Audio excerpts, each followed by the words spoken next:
Now we plan to destroy the entire building. The entire Fey realm. No, there's some Hey. parts of the Fae Realm that are fun. We need to destroy just this building specifically. Fair. We still didn't get what we came here to get, did we? No, Not yet. we are still working our way through the house. So the room that we're in has the staircase upstairs, which is I think where we need to go. Mm-hmm. But there are also a lot of more rooms in here, and there's a divination object somewhere on this floor that I would like to find. I also Yeah. want to interact with the cat and the dragon remains too before we leave the room. So it's like, do we rush upstairs where we think we need to go because that seems like the place to go, or do we explore this floor and risk getting into more fights? Or risk the hags reporting, the little haglets reporting something, you know? Not the haglets. I forget what they're called. Lornlings. Lornlings, yeah. Haglets. I Same remember. thing. I like If I remember haglets more, not gonna correctly, lie. I'm just gonna call them that, honestly. There's only 2 other rooms on this floor. One's the kitchen, and the other is where all the vultures are at. Oh no, there was a lot more than that. I'm pretty positive. Are you sure? Because I remember this is the level that we were being We're in hung the room that was in the above, cages. like the pool room. Yeah, the yeah. floor So there above was the that pool main room. The room with the gelatinous cube in the center had the kitchen off one side, and then the other, or like the stairs to the kitchen off one side, and then the little storage room on the other that we didn't make it to. Then we went upstairs, a spiral staircase, and we found the room with the where we talked hallway about with Lorna the with picture, too. and we went through that secret passageway into this room. Now this room has a staircase upstairs, and then there's the kitchen and I think 2 other rooms. There's a room with the room next. The room we're in is the room we talked to Bevlorna in, right? Yes, and then the other one is with one the next birds. door has something. We don't know that though. Yes, there's like a table, but then there was another room below that too. I think there's 4 rooms on this level. Yeah, I think And there's. was there another room? I'm pretty sure. Yeah, like I don't think our characters know that, but I think we saw the map. Okay. And that there were like 4 rooms and a closet. I am back. I remember right. Here, let me switch our map. Welcome back. We can't report anything if there's no one left to report it. What? What the heck? What's that supposed to mean, Kyle? You good? Huh? Oh yeah, there's definitely more than 4 rooms. We were wrong. Yeah, I knew that. And there's multiple floors. I could like see it in my mind, but I couldn't explain it. I knew there were at least 4. All right. My brain thought the kitchen was that big bottom area, all of it. It's just like an open kitchen. No. I mean, I don't want to go that anywhere now. Is that not part of the kitchen though? Look at, or is that? Because there's like No, but sink with dishes. This space here, this table. this space here is the kitchen, but it's all on one floor. And this is like the pantry. Can I? I'm gonna share a little screenshot, but I think Pastels and I's like little characters are so cute. Look at our little group. Checking. I'm gonna put it in our chat here. Little fox and bunny girl. Okay. Okay, Zootopia. Okay. It's a good movie too. Sorry. No, you're fine. All right. Lore Master. Yes, that is what I call you in my head. Lore Master. I love it. Lore Master, do you want to take it away? We do. Sure. Huh? What? I finally saw the picture. We do look so cute. Yeah, right. Period. Yeah. Okay. So at the beginning of last session, we were back in Bevlorna's study, and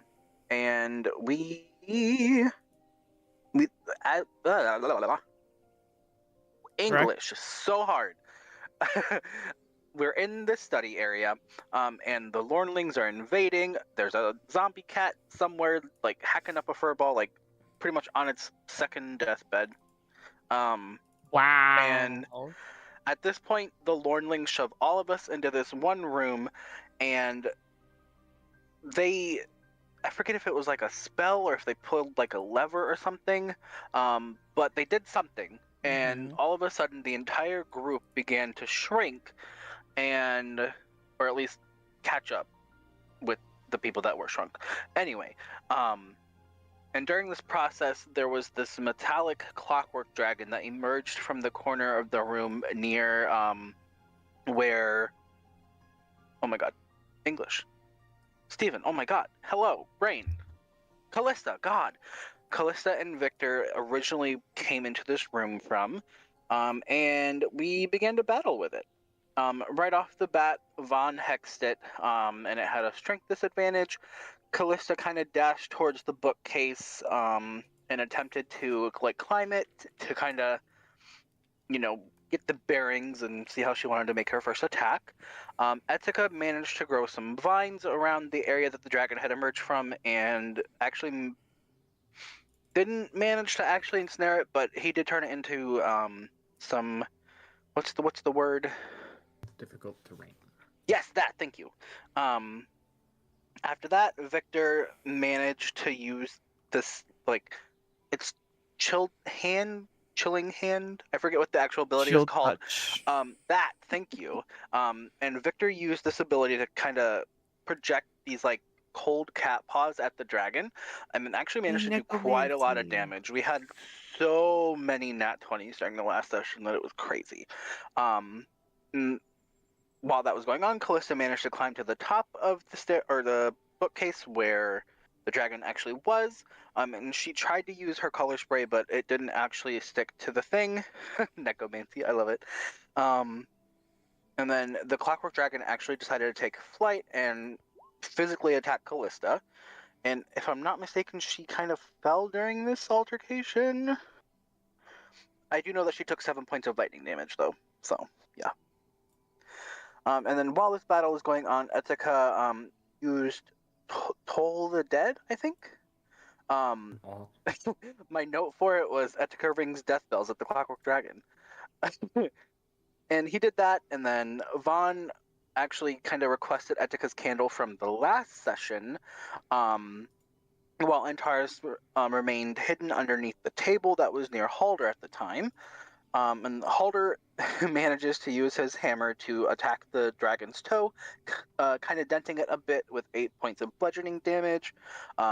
Victor once again used his chilled touch or chilled hand or whatever he said it was, to do even more necrotic damage, and Callista used Witch Bolt on the dragon, although it didn't do a whole lot. She had quite a bit of a struggle with her attacks during the last session, unfortunately. And then once Vaughn officially got the candle, we were able to get it lit, and Etika, during this process, actually fell down the stairs, and even despite any injuries that he may have had, he managed to use Healing Word on Halder and actually attack the dragon again with another nat 20. Vaughn uses the candle once he gets it lit to reach out to the spirit realm and do even more healing damage for Halder, or healing damage, lol. Even more healing, period, to Halder. And during this process, the spirits kind of seemed confused about the dragon, and Vaughn couldn't quite pick up on it, but they just were very confused and very concerned about this dragon's presence. And Antares, at this point, actually attempted to kind of investigate the dragon to kind of see if there were any weaknesses, kind of get a vibe from it that could help in our favor. Halder attacked the dragon again, and at this point, the dragon actually began to appear as if it was being damaged. And moving back to Victor, Victor managed to climb up onto some of the furniture and once again use his cold paws to do even more necrotic damage again. And then again, Callista attempted to shoot a firebolt at the dragon. It actually hit Halder instead. And at this point, she did fall to the ground for a fact. The dragon kind of re-geared its... Re-geared, get it, it's a clock. Anyway, kind of re-geared its sights on Halder and Victor. Halder got... English. And the dragon actually managed to push both of them away from where it landed. I believe it landed on the back of the armchair. And Halder ended up getting slammed into the wall. Victor got slammed into a nearby chair. Etika kind of does this parkour moment and actually managed to latch onto the dragon's back and used inflict wounds on it. Vaughn uses dissonant whispers, but it actually failed. But he could tell that the dragon was starting to fear its own demise. Halder used Sea Aura to attack the dragon, but it failed. Victor attempted to spell the dragon. I forget what kind of spell, but it failed. Callista used another fireball on the dragon and actually managed to do some damage to it. She actually severed one of its wings with this attack. After that, the dragon. Wait a minute. What is this word? Hello? Looks like the letter D. The dragon something at Victor, Etika, and Halder. Oh, claws. LOL, that's a C. So the dragon used its claws to kind of attack Victor, Etika, and Halder, and actually managed to down Victor in this process. Did a lot of damage to Etika, and actually missed Halder. Etika is thrown from the dragon during this attack, and he actually manages to heal Victor upon landing. After that, Vaughn used Bane at the dragon, and we found out that the dragon has a +6 in charisma, which was really, really weird. And Taurus, at this point, after investigating the dragon, actually decided that he was made of bronze, but that he was also very heavy. Duh. Anyway, Halder then deals a blow to the dragon, but it actually did no damage whatsoever to it. Victor used a lightning hammer. Where he got that, I don't remember. He actually threw it at the dragon for even more bludgeoning points. Callista tries to use Firebolt again, but once again fails. Rip. The dragon ends up biting Victor and actually kind of picks him up into his mouth, if I'm not mistaken, and kind of flies off with him towards some other area in the room. Or was that later? Hang on. Nope, you're correct. Am I on right? Okay. At least What is my English tonight? I am so sorry. Etika somehow manages to heal Victor even though he's in the mouth of this dragon. I feel like I may be skipping something here. And once again uses his death bells at the dragon. Vaughn actually uses his short bow for the first time in forever to fire an arrow at the dragon, which actually managed to slice its other wing, so it was no longer able to fly. And thanks to something he did earlier, it actually did a little bit of necrotic damage as well. Antares, in his cute little attempts to help, barked at the dragon, and Halder attacks the dragon with Sparky. Victor manages to deal the final death blow to this clockwork dragon. Very Alice versus the Jabberwocky style. Very dramatic, very, very amazing, and very, oh my god, English. Very well described during the last session. And at this point, the clockwork dragon literally begins to fall apart. And this shiny red beating metallic heart-like thing manages to kind of land on top. And then at this point, all of our characters leveled up, and that was the end of the session. Wonderful. So we're picking up now as it just sounds like soft, like tinklings of like different metal pieces that are kind of settling before you, and slowly, it's not like a blink of an eye, all of a sudden you guys are like normal size, but as you guys take a moment to kind of breathe in your respective areas of this room, your bodies start to adjust and the perspectives of the room start to get smaller as you do return to your normal size. At the same time, like, you know, when you're like in a room where there's a lot of electronics, and then like the power goes out or the light goes out, and then you didn't realize in the background there was a lot of like humming that your brain just kind of filtered out. That's kind of what happens as you realize that all of you had kind of gotten used to like whatever magical barrier that was keeping you in this room seems to also dissipate. And then off in the distance, the returning of like, you hear some shuffling from this room. Beyond, you hear like the creaking sounds of the cottage that you had kind of gotten used to, sounds of water from beyond, as this cottage does sit in the center of that lake, and your characters kind of take a breath, and the weight of that seemingly unknown power source seems to kind of take over some of the metal pieces as it kind of almost looks like it's sitting in a nest of metal now.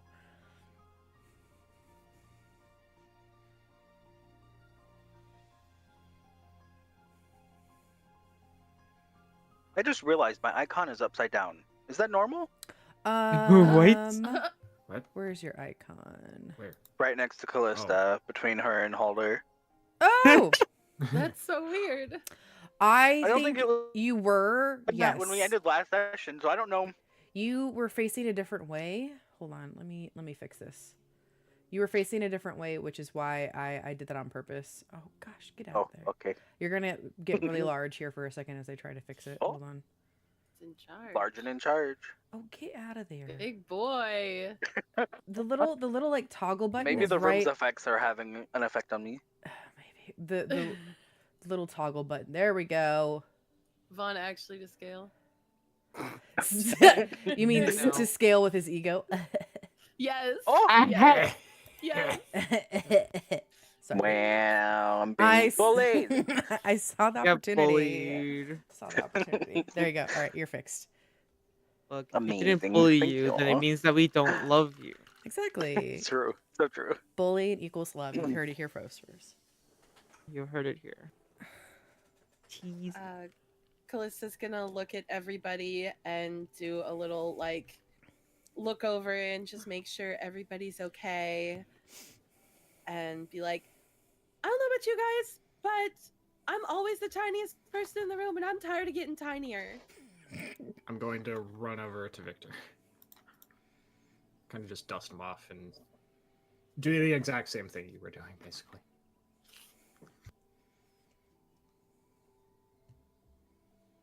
I'm gonna go check on Antares with the cat because he's is in the that- corner with the dying cat now. Hunters? Yeah, the cat, the quote unquote cat, at this point is, just kind of. Not the quote unquote. Well, it was a taxidermied cat, and you can tell that there is like some stuffing that is like naturally falling out of its mouth as it is laying there still. Erase. Here I can delete it for you. I got you. There you go. I was trying to get my hand and then I grabbed the paintbrush by accident. It's okay. It's okay. Can I like look around the room? Yeah. I know there was a bunch of junk on the shelves and stuff. I want to Mhm. see if I can find like a needle and thread. Sounds good. Antares just kind of, as you run up to Antares, he just kind of looks at you and goes, "Did I do okay?" Oh, you did so good, buddy. It's Okay. Just gonna give him a little scratch behind the ears. Oh, thank you. I didn't seem like Are you okay? I'm okay. That was. He kind of just looks confused at the pile. That was. He kind of looks back at you. Don't worry, buddy. You did great. You helped keep us safe, and we're all fine. Look. His ears kind of perk up, and his tail slightly starts wagging again. Oh, good boy. As you start to look around, he kind of does the dog thing where he just makes sure he's like glued to your thigh. Good. Do you want to make a perception check as you look around? Sure thing. Can the perceptive one perceive today? Let's find out. First Let's roll. see. First roll. It's gonna set the tone. Shabingus. The answer is not bad. It's okay. Kind of. It's all right. Well, It's exactly kind of. average. A little bit better than average. Let's see here. I'll say there was what are those called? A pin cushion? Kind of Yeah. kind of where the cat originally was sitting tucked in. You actually find quite a few along with like a smattering of different like mismatched buttons, and thread just seems to be kind of already woven around some of the needles.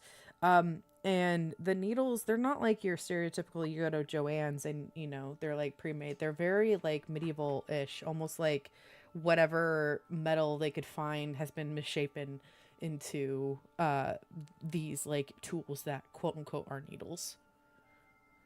Oh. And they're in various different Okay. sizes, like all the way from like crochet like level all the way down to you know, just like literally giving the name of a needle. Okay. Is it really? Sorry, I did not realize. Yeah. It was gonna- Yes, that it really is. is fucking. Yeah. I have. Joanne's going out of business. That's a big fucking deal. Okay. And while you're doing that, I know it as a kind of like a moment. I want to kind of switch over to Etika and Victor as Etika runs up on Victor to kind of check in on him. Are you quite all right? I think I'm okay. You hardly look it. You got knocked flat on your ass twice. And I'll kind of just rub my hands along your arms to make sure nothing's broken. You could have gotten Victor- killed.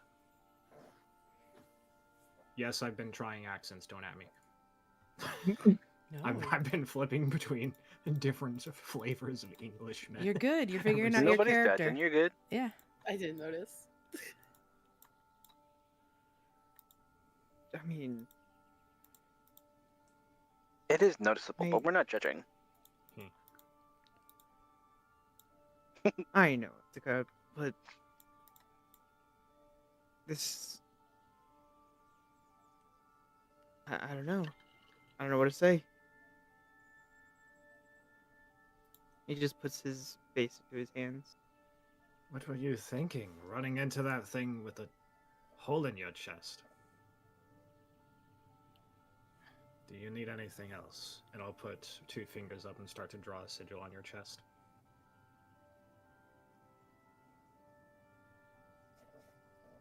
What I was thinking was not letting Callista get hurt. I'll stop drawing the sigil. After a few seconds, it suddenly phases out, incomplete.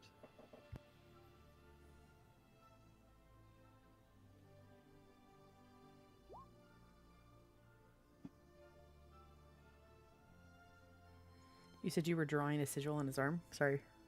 On his chest. I On was his preparing chest. to cast something, some sort of healing magic. Okay.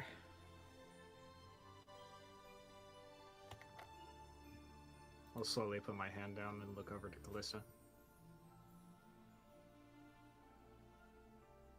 Callista's Then that- not gonna meet his eye and just like inspect the needles that she found. I'm not. She's She's on a mission. a woman on a mission. Because she Then I'll feels look. guilty about what he said, like trying to save Callista. Like, oh shit, that's kind of my. I'm not gonna look at him. You're like, "Ooh, my bad." Oh, you're like, ooh, just having your face, looking away. I get you. I'll look back to you, mean- Victor, and just stay silent for a few seconds. I mean, going from fighting to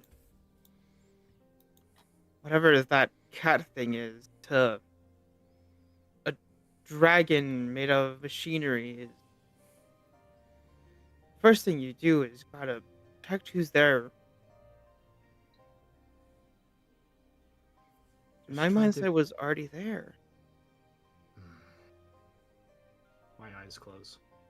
Just try to be more careful. I am duty bound to protect you. Just remember that.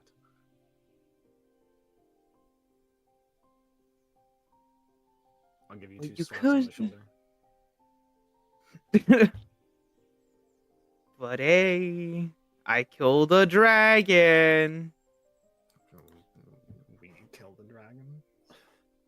I got the Yes. final hit on the dragon. All right, all right. Bounty's yours. Try not to let it go to your head. I would like her to rummage through the dragon pieces. I'll just stand there as he runs off. Make an investigation check, please. I also do have a quick question. Wait, We me? haven't gone back to our normal size yet. You have. Yeah, That we was that was my You have? description in the beginning. Yeah. Oh, Wait, and investigation? Fuck. As the investigations for going around the kind of digging into the remnants of the now tiny-ish question mark. It's like the size of a house cat dragon. Vaughn, real quick on your natural 20 perception check as your ear is against the door. You can hear the soft breathing, and I'll make her visible once more. There we go. Of one little lornling who is seemingly like crouched against the door, so like you can kind of and you go down, you can see your tiny little feet against the door. On top of that, you can hear approximately 6+ different creatures in a variety of like some sort of widened room, kind of ruffling their feathers, question mark. The sounds of which are a variety of different like bird noises, meaning like different species. From the coo of a dove to like a squawk of a chicken to like a turkey gurgling. I think I just made up that word. Is that a word? Anyway, I think that's how it works. to like kind of like the humming of an owl, like it just kind of makes your head tilt a little bit. And on top of the perception, you get the sense of like stagnant bird poop, like Ew. coming off the door. You know what I mean? Like Mhm. birds have a very distinct smell. So like you're getting that like musky like, and then a slight like you can see there's a little bit of a draft coming out from underneath the door that is bringing that smell. Victor, as you're kind of going through what remains of the clockwork dragon,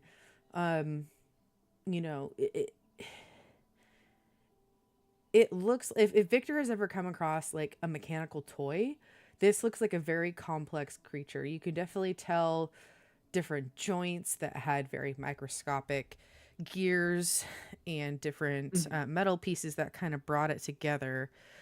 Some of which the most intricate of pieces were actually slightly damaged from what is essentially the size of your hand. This like that glowing stone that actually when you get close to it, you can feel a little bit of like warmth pulsating off of it as it is like softly glowing. I would like for Victor to carefully scrape whatever is like what looked like the outside, like the actual pieces of the dragon away from the glowy red thingy, Okay. Yeah, easily done. and would like to put that in like his pocket. You want to put the power source in your pocket. No, the Oh, the the pieces. what's it called? The pieces of the dragon. Yeah, okay. Roll. Do you want to put them in If your allowed. pocket, or do you want to see if Vaughn will put them in the bag of holding?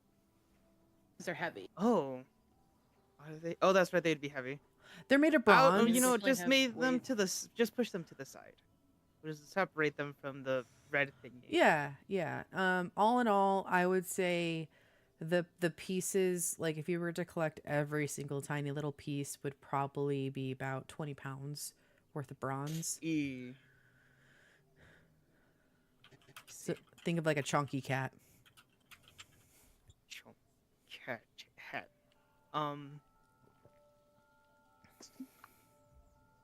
Victor just gonna look both like towards everyone. As you're Is kind of there any of well, as you're Go, doing that, go. as you're kind of like parsing through the little pieces, Halder seems to like rush up on you and go and like whispers into your ear, anything shiny? everything? Maybe some dents, some scuffs, but everything. Specifically pointing at the bronze. Oh yeah, Halder, so shiny. So shiny. Probably the shiniest things that you have seen here since you've been in this world. It's shiny metal. It's shiny metal. Victor's gonna try and like look at everyone and then ask, "Is there any objections before I attempt to touch this with my gloved hand?" What specifically are you touching? The red shiny glowy thing. The heart. The heart.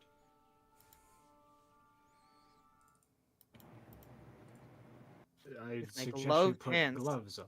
Yes. My Oh, you my have gloved that, okay. hands. My leather gloved hands. Perhaps. It should be dormant now. No. Oh, Well, perhaps- sure. Pick up the shiny rock. That doesn't look like it does anything. But when I pick up a boring hat, I get attacked. Actually, Vaughn, I was going to suggest that you pick up the heart. If anyone has a chance of communing with it, it would be you. And what makes you say that? I kind of gesture at you. It's like your entire body. Vaughn will kind of roll his eyes and walk back over to where Victor and Halder are. You did commune with Soza last battle. Yeah, it's kind of my thing.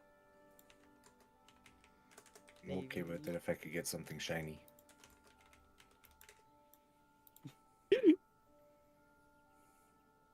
Well, Vaughn is going to skeptically look down at this heart, and he's going to look at Victor. Do you mind if I pick it up? I was gonna see if you can try and either if you can do it without touching, just in case it does something. But then if you need to touch it, go for it. I can move. I just wanted it. It looks shiny. Shiny? Vaughn is going I've to been use Halder. Detect Magic. You're gonna cast it? Yes. Okay. I always have to And- clarify with that spell. Mm-hmm. He's gonna cast it, and then as he's kind of reaching down for this rock, is when this occurs. Okay.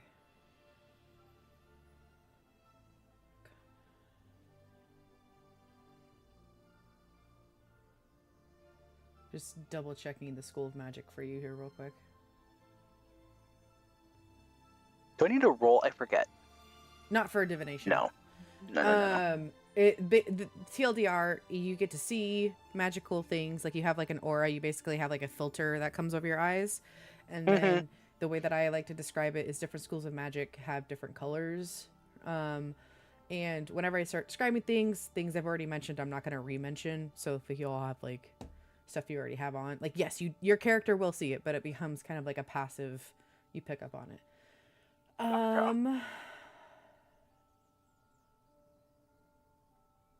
Okay.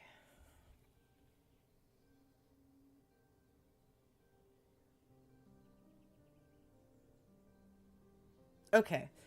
For the first time for you, since you have cast Detect Magic, typically when you're looking around, magical items give off an aura of one school of magic, because typically things only hold on to one spell, right? When you cast your eyes on this pulsating red question mark of an item, you see the colors that would denote conjuration, transmutation, and enchantment. Ooh. You said conjuration, transformation? Transmutation. Pretty much same thing. Got it. Mhm. Transmutation, and what was the last one again? Sorry. Enchantment. Enchantment. Just writing that down real quick. Mm-hmm. Vaughn kind of brings it up to his eyes, which are now glowing thanks to Detect Magic. I'm just gonna look at it like rather curiously. Never seen anything like this before. And you're holding it in your hands? Yes. Okay. Are you wearing gloves? No. Okay. At least I don't think. No. Okay. That wasn't part of his outfit. It is warm to the touch, not to the point of burning, but like, you know, when you touch like the hot stove and it almost stings. That's how hot this item is. Like, it's almost unbearable. Gotcha. After a couple seconds of the sensation, he's gonna drop it and kind of like shake his hands, you know, kind of like what somebody would do after they just burn their fingers. And it's very hot. I do not recommend touching it. He's gonna kind of step back from the thing and kind of cradle his now assumingly burned hand.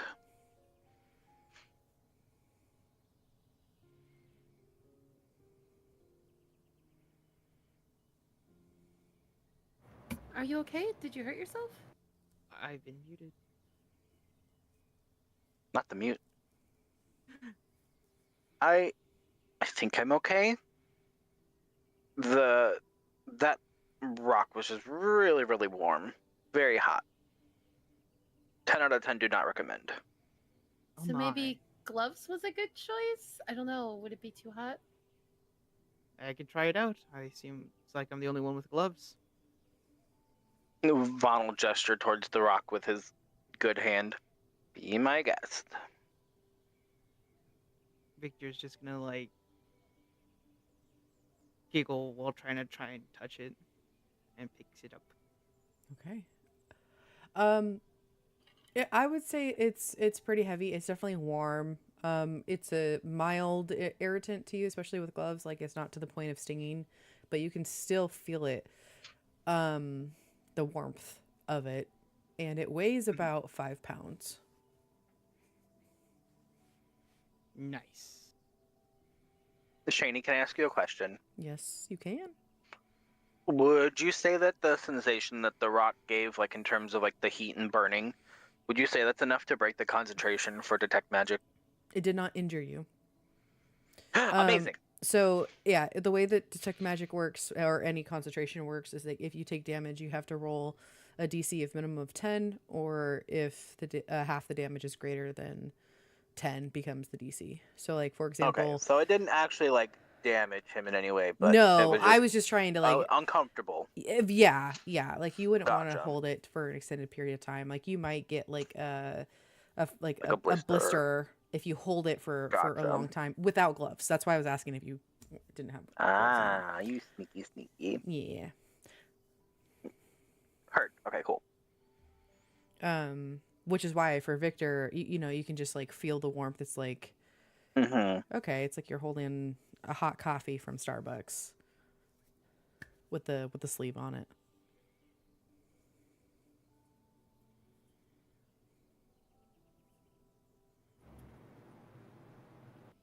Do we have any idea what that is? Then art of that dragon? I don't know, but it's very powerful. It's shrouded in various magical properties. It's almost an enigma to me. Maybe it's battery. That's my guess.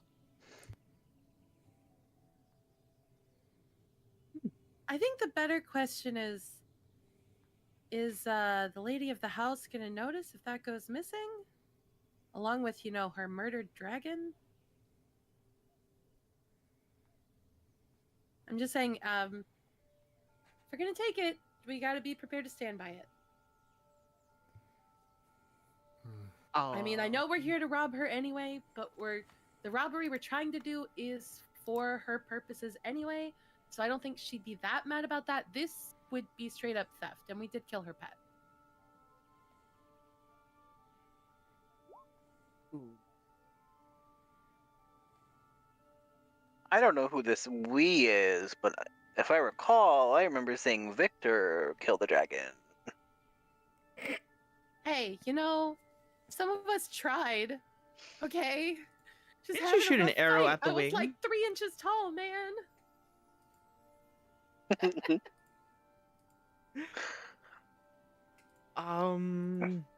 All I can say is she's not here.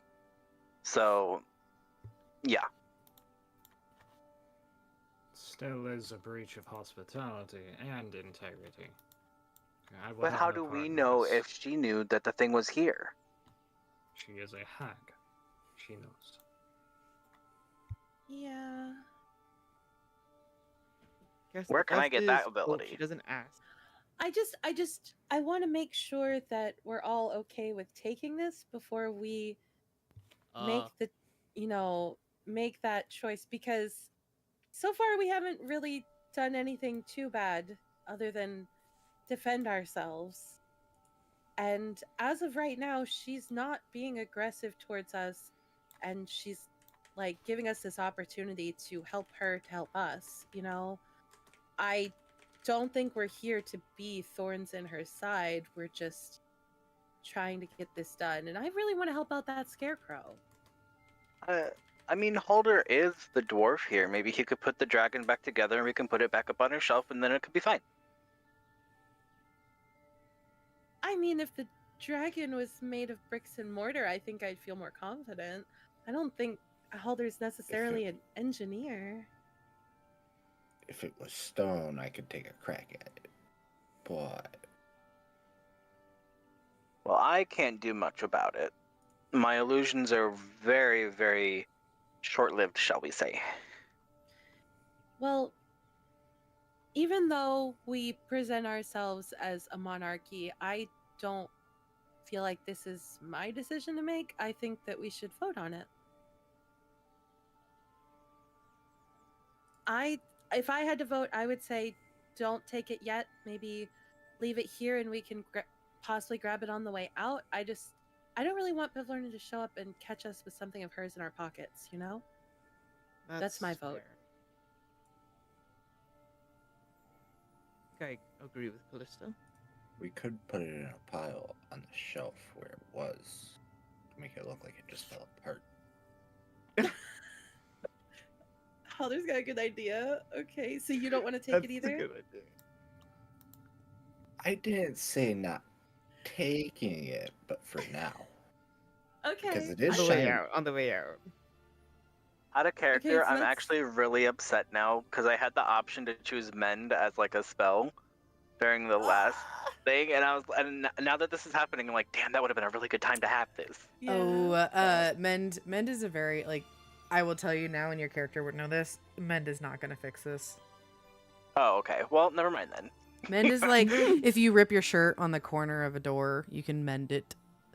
Like, if like a boat was taking on water, Mend would not be able to fix it. But if you were to, like, I don't know, break a stair in like the boat, broken glasses or yeah, cantrips, they have their limits. Gotcha.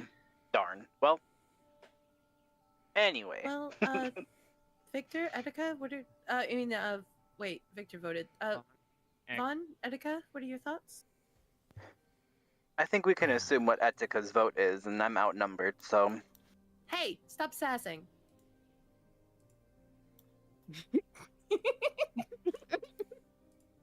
This is Bavlorna's. Sorry, go ahead, finish. This is Bavlorna's homestead. Even if we don't like her, we must adhere to the rules of hospitality. That is why I didn't speak up. I'm not sure what's right.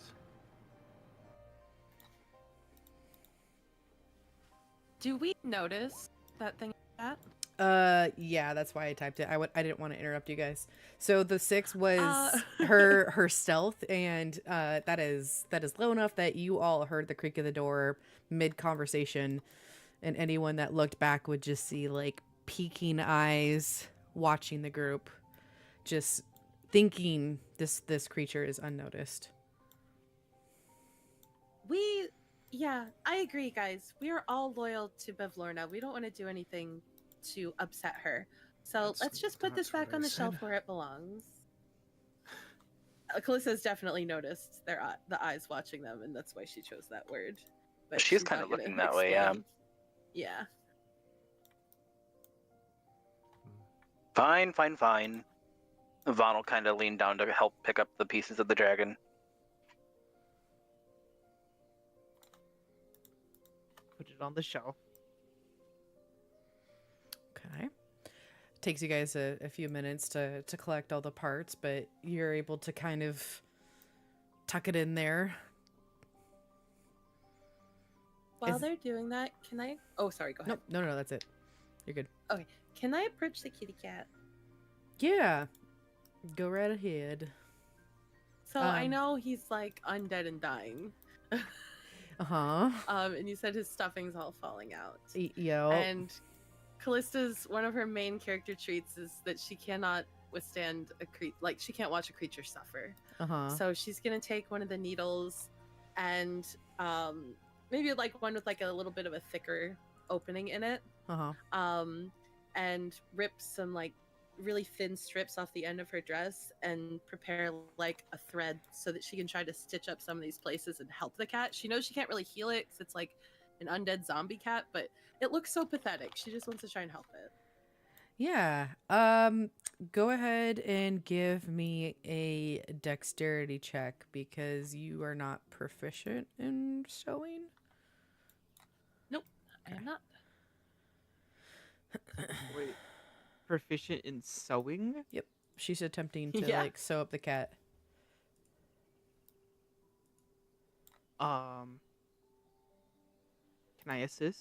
That's a save. If you just highlight dexterity. Oh, I did the wrong one. My bad. On the left side, the big number, right? Yes. Before you click it. Oh, Oh no, I'm sorry. Damn. well, I don't. know you over the next like 5, well, probably more closer to 10 because you have to fight with the thread a little bit. The thread definitely doesn't match, but for the most part, the areas that it had taken on damage, you're able to kind of sew up a little bit. It definitely feels like you're just sewing up a old, musty, stiff cat stuffed animal. But you help take care of the holes. It's definitely a little bit more, even more tighter because there's not a lot of fabric to start with to kind of bring it together even more. And when you're done, it just looks like a sleeping cat, just a very stiff sleeping cat. He's gonna pet it a little and be like, okay. I don't know if it'll be okay, but it's in one piece now. Do you leave it on the table? I think so. I mean, if it's still not moving, like, I don't want to It's not mess moving. with it. We could put it in my bag. Can undead creatures be healed? When they die, they die. If you were to maybe cast like resurrection, you might be able to bring him back. Oh, that he's is- dead. Oh, I thought he was just dying. No. Oh, This- so No. No, that's why I called him Because zombie it only cat. had 1 hit point. Yup. This is beyond my abilities. Yeah. I am sorry. This. Oh my God, it's it's squirrel. A little better. Did we send him on a mission? I forget. No, The- Squirrel's still with us. Squirrel's still with us. Okay. It's definitely one of those DM things where I'm juggling all the things. So like in the background, Yeah. yes, the squirrel's still there. For sure. It just popped into my head with the cat for some reason. Oh yeah, I just imagine like the squirrel's like tucked into your shirt or something, just trying to stay safe. On Etika's.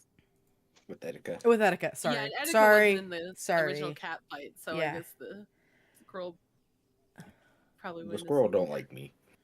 No. Actually, as you think about that, you turn towards Etika and you just see a middle finger come out from Etika's like. Wow. I'm kidding. No, I'm not. can I we think it's please- funny. please? No, it's Please? funny. I It's was gonna funny. say, Cannon. Halder slightly gives one back. Hopefully without Etika noticing. Make a sleight of hand check Oh. and see if it beats Etika's What was his passive name? perception. Twitches? Or Twitch? It was Twitch. Twitch. Oh. Etika, At what point you're just kind of watching everything happen, you just turn around and Halder is staring you down, flipping you off with like a resting bitch face. What? What? Oh, nothing. It just looks away. I just look nothing. bewildered. You hear an angry chirp from like your collar as you feel like a little bit of movement from the scroll. I kind of just fidget around. What is that feeling?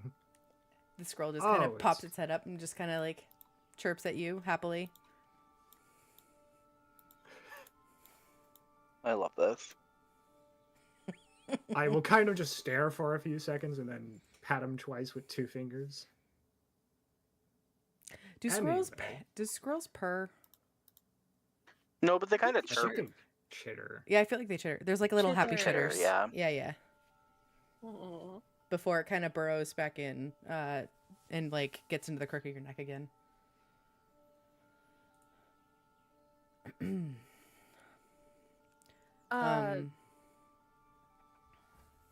Well, let's be going. Yeah, it's at this point you guys hear the door shut, where the little Lornling was kind of against the door. I would say Vaughn and Halder, since you're the closest, and Vaughn especially kind of riding off that natural 20. You hear like little pitter patters of feet, and then following that you hear some flapping of wings. Shall we see what awaits us next door? Do we want to go? I mean, there's this. Oh, you cut out for me. And we know that. Oh, sorry. Do we want to go next door? There is a stairwell. Just saw that little haglet run in there. I don't really want to get shrunk again. We could.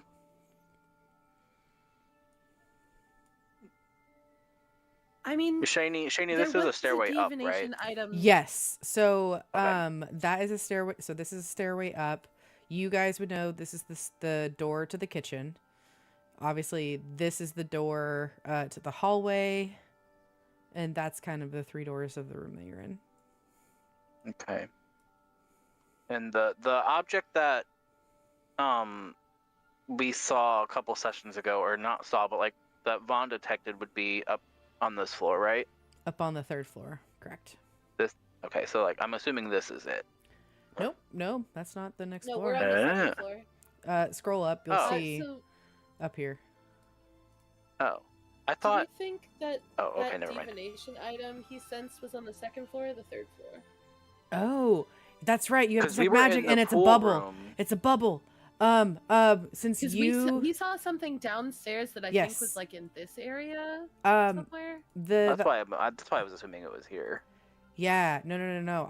So the way detect magic works, think of you like in the center of a bubble, and so you feel all the different like upstairs, downstairs, and I think when you originally cast it, the 30 feet got you to the very tippy, like the base of the 3rd floor, which if you could see my ping is up here. Okay, so we do need to go up Yes. to get to it anyway. Correct. And then specifically where you're standing right now, like this is not going to be the same floor, but it'll be like thereabouts. It would be about here once you go upstairs. Okay, so probably like that area. Okay. Yeah. Yep.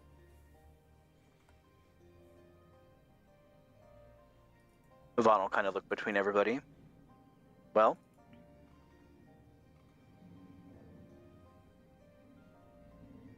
I mean, I'm gonna be honest. The smell coming out from underneath that doorway smells way worse than anything I smelled in the animal pens at the carnival. yeah, I can agree to that. I don't know if I want to go in there. What do you guys think? I think I'll pass, actually. Stairs. I think the stairs. This is I not think a there might be pass people in option, the my kitchen, friend. so we probably shouldn't go in the kitchen. Do you want to try upstairs? Might as well. Perhaps we can find that object that I discovered. Yeah, I mean, and if we can figure out where she keeps, I mean, our whole thought here is that Agdon collects loot for her, and then she stores it somewhere. So if you sensed some kind of divination item, that's probably in her stash. So if you're still sensing that above us, yeah, I think we go up. I think the less chances we get caught snooping around her house, the better.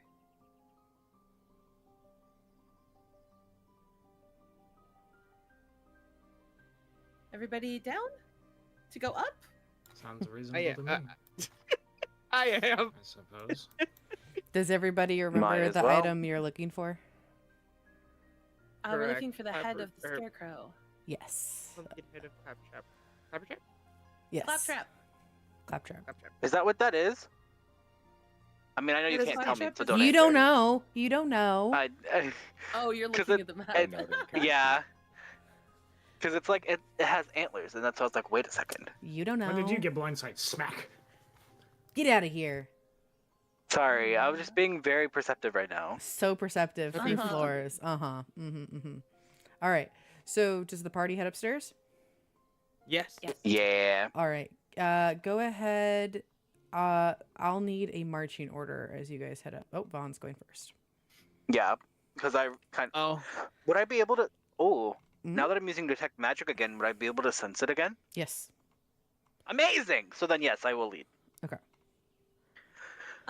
Maybe Vaughn in the front, Halder behind him, Etika and Victor pick up the back, and I'll be in the middle.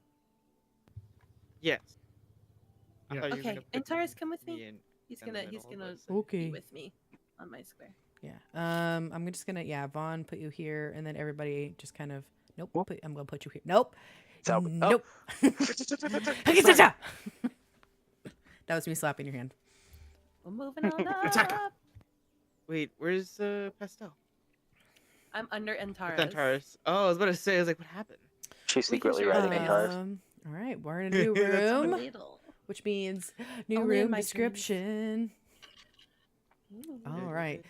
As you guys walk upstairs, the wood kind of creaks. The air freshens up a little bit. You see a ball of light that bobs above the rafters, casting shadows over this room, in which the owner's messy habits are on full display. Rumpled and moldering rugs share floor space with food scraps, stacks of dirty dishes, and tipped over clay pots whose plants have long since died. A bed that occupies one corner of the room has a pile of straw in place of a mattress. In the opposite corner stands a squat chest of drawers with a watering can resting on top of it. The only other furnishing of note is a stocky wooden chest with a sturdy iron padlock. It sits in another corner between two closed doors. And give me 1 second as I make the glowy thing glow again. Here we go. Glowy thing. This is the glowy thing. This is the current The object? location, the object. So when you walked in, there was a glowy thing in the rafters. Ah. Oh, the orb. You see the glowy orb. Not the object that we're looking for. The divination object, right? Mm-hmm. And then as you Okay. guys enter the room, Vaughn instantly it kind of gets attracted to you and just like hovers above you. He's gonna kind of swat at it a little bit, kind of like as if it was like a mosquito or a bug or something. It's not within your face. It's almost like it's acting like a lantern above your head, Oh, okay. casting light. Well, in that Um, case, he's gonna kind of use one finger specifically to kind of like poke at it to see what it does. It's without reach. Like you'd have to hop up if you want to hop up and poke it. you Oh, can. gotcha. It's up Nah, to I'm you. okay. Okay. He'll just try. He'll attempt to kind of reach up and poke at it, but then he'll see that it's out of reach and just give up. Mm-hmm. Let's see. So just to kind of point out the different descriptions, we got potted plant here. We got a potted plant here. We got a potted plant here.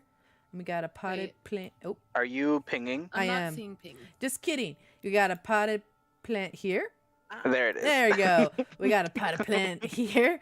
We got a potted plant here. And here.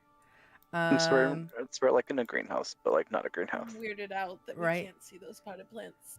That's why I'm just pinging You're them. right. Then there is a bed here. We got the chest over Ooh. here. We got like a random like just chest of drawers, and then like that little can for watering is can. right there. I have a question. Yes.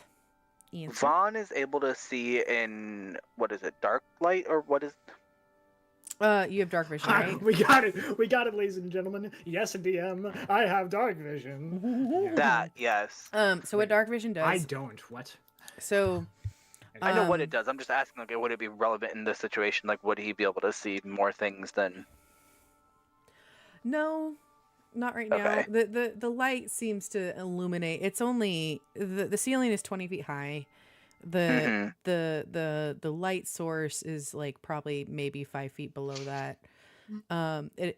This light So it illuminates pretty well. It illuminates the entire room. Yeah. Okay.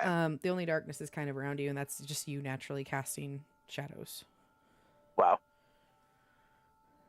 I'm not that shady. Come on. Okay. Sorry. No, I Sorry, love that. I love that. I love that. Okay. Vaughn is going to kind of walk this direction because I'm assuming this is the object that we're like the divination object. It's not. Oh damn. Well, since that was my natural instinct, I'm gonna go ahead and do that anyway. And he's gonna kind of walk towards it. You do get. Hold on. Because I would still be getting like the sense of where the object is, right? Yeah, you get. Hold on one second. I need to read something. This is where I'm like, I need to double check the School of Magic.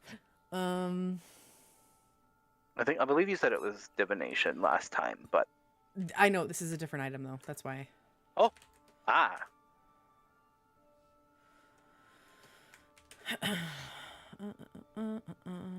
It is going to be pinging 3 separate. Oh, even more divination. Oh.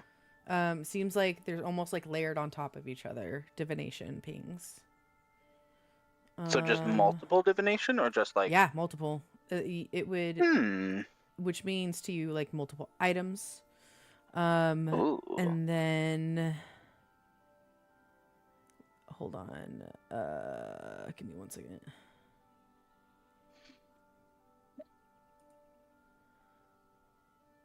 I will just note, like, while this is happening, he's still kind of looking around the room. Oh my god, so much but divination. he's just kind of. Yep. So he's just kind of more geared towards this item. There's more items of divination from beyond. So behind this door, you're getting more divination pings. Ooh, spicy. And an enchantment ping.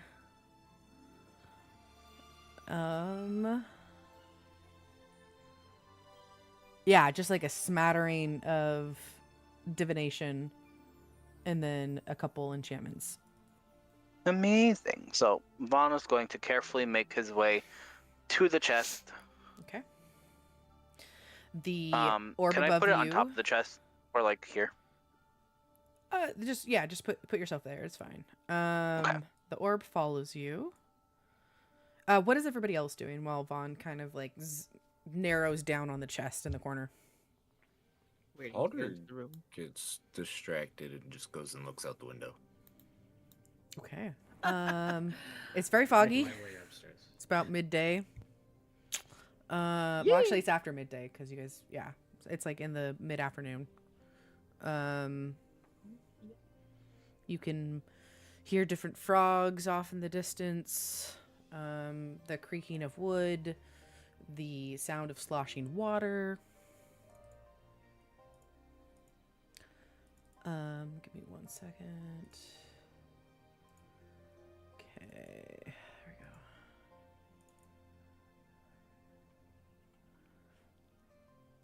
go. Okay. Callista, what you up to? I'm gonna tell Antares to stay close. Okay. And I'm gonna go over to this dresser.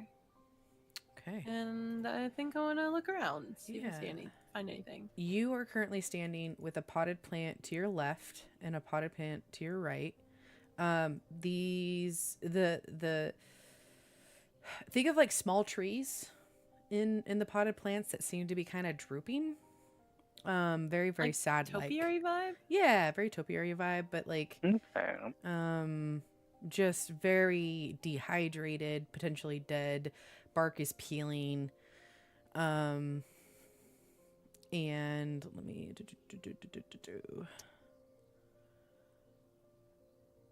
And yeah, as you look at the dresser in front of you seems to be like second, third hand, very worn down. You can tell that like if you just naturally kind of look inside the water canister, that there is some water left, but there's like a small layer of dust around it as if it hasn't been moved in a while. Wow, nobody's watered these plants in like a really long time. Is there any in that jug? Yeah, it's a little bit. You want to play gardener? I don't know. What's the worst that could happen, right? We are in a hag's Vaughn's gonna house. look at her very deadpan. She's gonna laugh, but she's not gonna do it. She's gonna open up one of the drawers and start. Can I like search the drawers of the dresser? Yeah, make an investigation check. Etika, Okay. while she's doing that, what are you up to? Pruning shears. Say again? What is Sorry. Etika up to while you're doing that? Kind of just watching everyone and looking just generally uncomfortable. Okay, and then Victor, I'm gonna move your token because I God don't damn see it. your token up there. I'm finally in the room. There you go. You made Victor, what are you doing? Do I know that there's a door over here? Yes, there's very much a door that is easily noticeable. I'll go straight to the door. Okay. Let me Open just- the door. Open the door, please.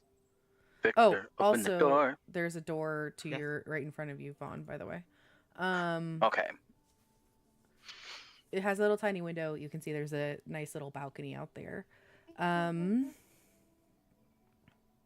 This door in front of you. Let's see. Let me make sure this is correct.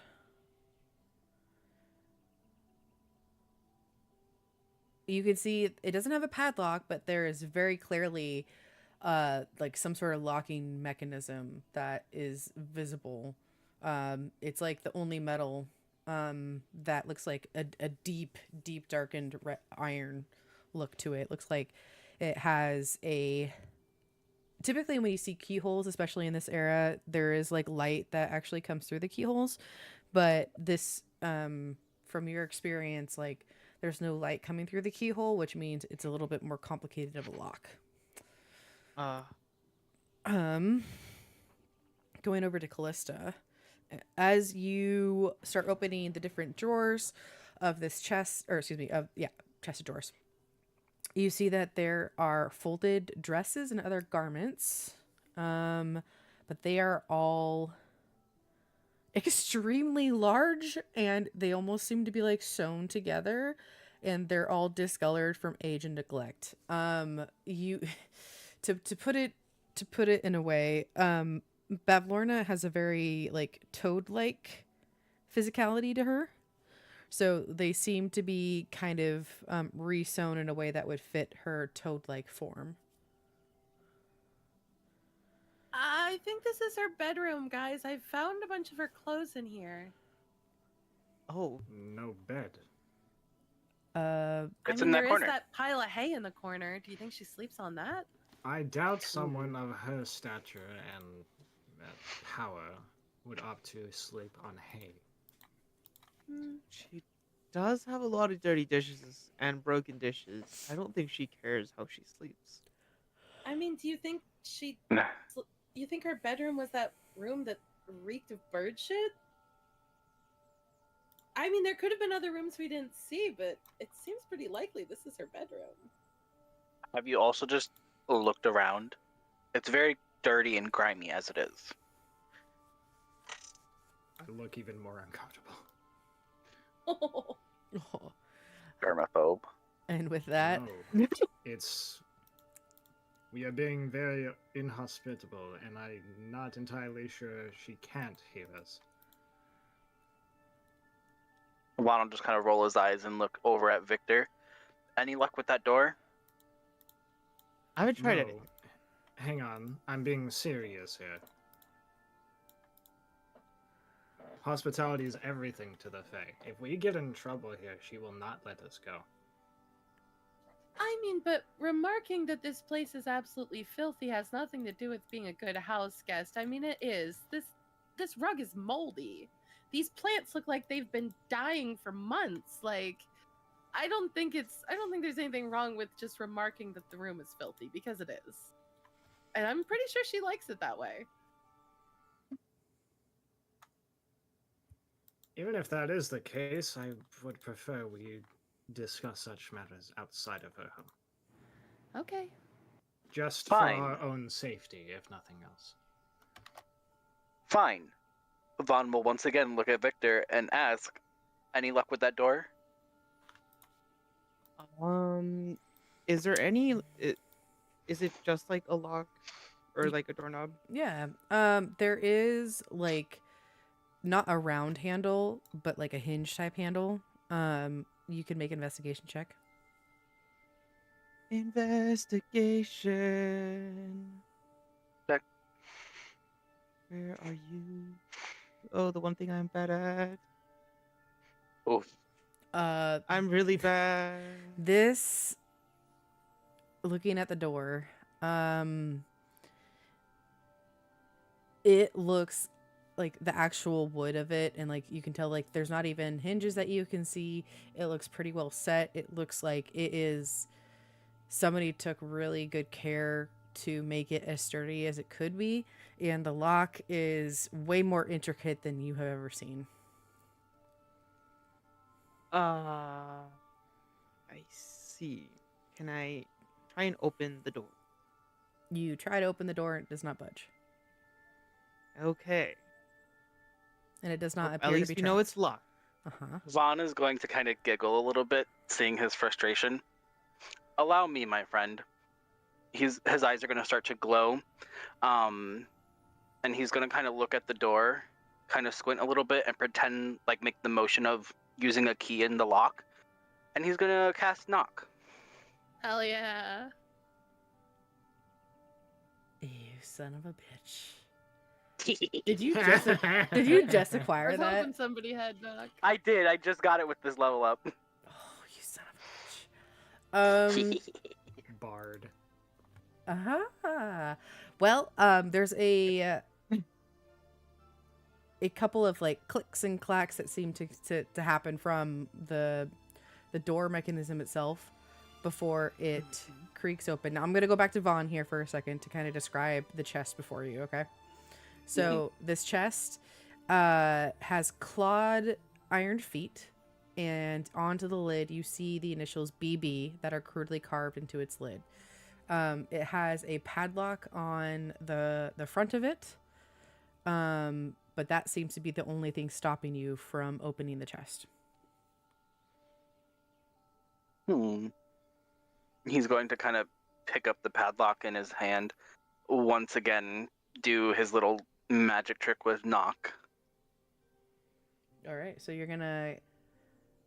So that's 2 level 2 spells. Yeah. Okay, I'm just confirming. So go ahead and mark that off the sheet. Yeah. Yep.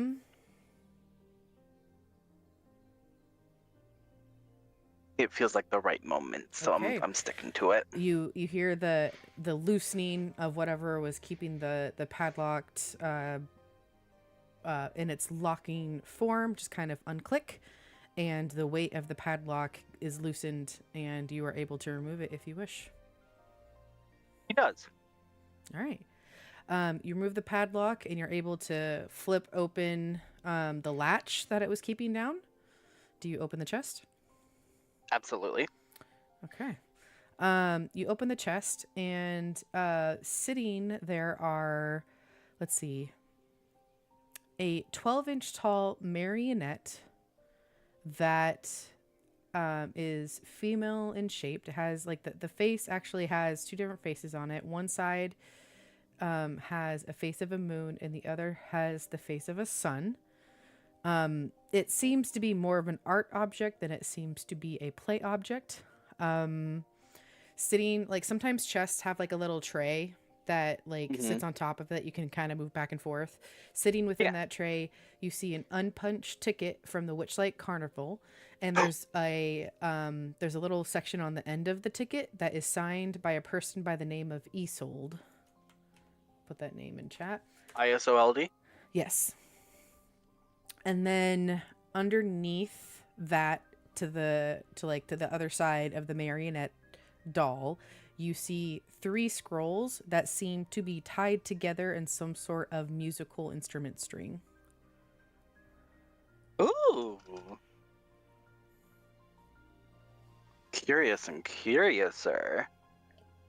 He's going to carefully pick up the marionette first, Okay. and kind of gently lift it out of the chest and kind of place it on the floor next to him as he's kind of investigating Okay. everything inside. Okay. As you pick up the doll and you remove it from the chest, the orb that is above you starts to glow a sickly green color, and I need everybody to roll initiative. Oh, twice! So give me a second as I bring up the turn order. God damn it. Give me 1 second. Where I is hate it? it here, Grandpa. That's too damn bad. What are you talking to me 1A. about that for? Where the heck is the turn order? Is this it? I hate it too. Sliding, hidden, reveal, measure, turn order. There it is. Okay. Go ahead and put your turn Grandpa orders also in a hit there. creature. Oh yeah. dude. Oh. I hate it here, Too damn Grandpa. bad. Also, I've never had characters who have had knock, so that's very exciting. Period. I have a question. What's your question? So, how does rage work? I Oh, theoretically have never played a barbarian. what? Wait, He's dual classing. Wait, you're dual classing? Yeah. So it's a bonus action. So you bonus action rage. It's a bonus action. Correct. So you just gotta tell me. I just thought there was like a click button. I thought there would be something like no, that. you just tell me that It you're just raging. gives me a number now. Yeah. So you'll do additional damage when you rage. Depending on your subclass, you'll get like different things and features that happen with the rage. When I do damage on you, if it's non-magical, blunt, piercing, slashing, I'll have the damage for you. If you, in a round of combat, don't attack or take on damage, you drop your rage and you basically are kind of stunned for a round because you'll go through exhaustion. So it encourages you to keep fighting. And so, like, even if I've had people punch themselves, I've had people like hit themselves against the wall to keep their rage going. What? If there was no, like, actually, yeah, it's a thing. To keep the rage from going. So, oh, that's Antares. Okay, thank you. Yeah, he doesn't have an initiative button, and I just don't think he has any pluses. Okay, give me a second. Turn. It would be a dexterity check. There you go. Oh, it's dexterity? Yeah. Mm. Yeah, if they don't have a I think he does have special- a plus to that. Just let me know what the Where plus is. Shaney, I'm so sorry. Can you tell me again what was inside the chest? It was the marionette, the unpunched carnival ticket, and what? The scrolls tied together with the musical Oh yes, instruments. scrolls. Yeah. Thank you. Okay, I Antares, lied. 17. He's a 17. Okay. Better anyway. Roll a d20 for me, please. Me? Yes, you.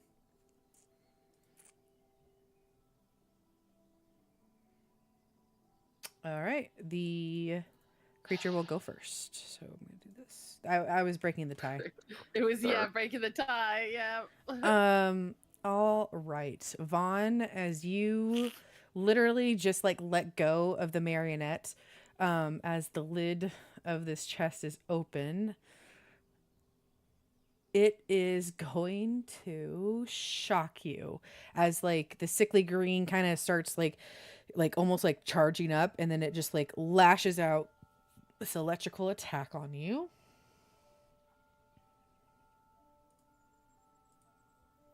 $18 to hit. What am I looking at for that again? Sorry. Why is it? Hold on. That's your DC, AC. Excuse me.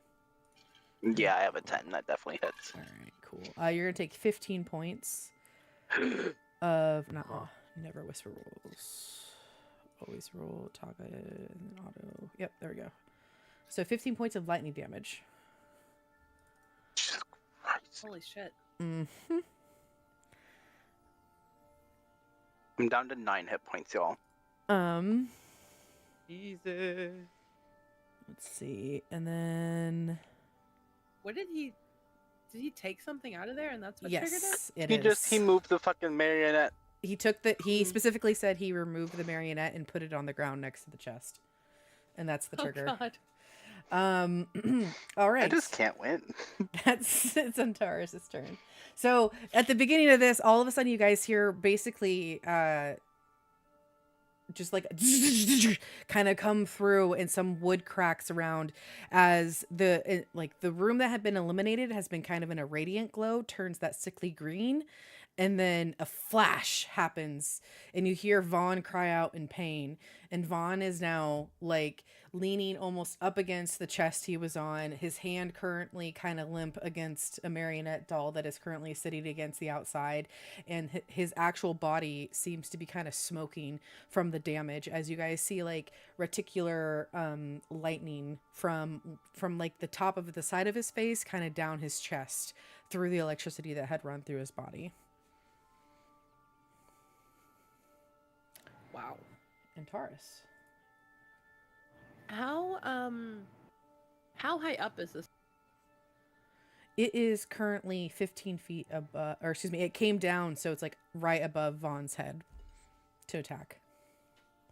Okay. Can Antares hold his movement until my turn? Yes. Okay, he's just gonna hold his movement and watch. Okay.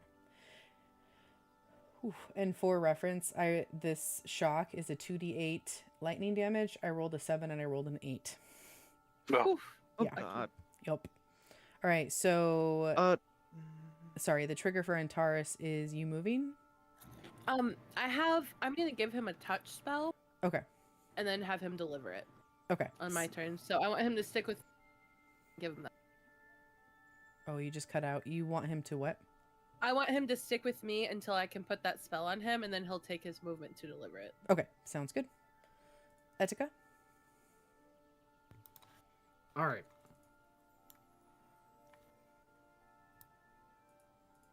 Okay.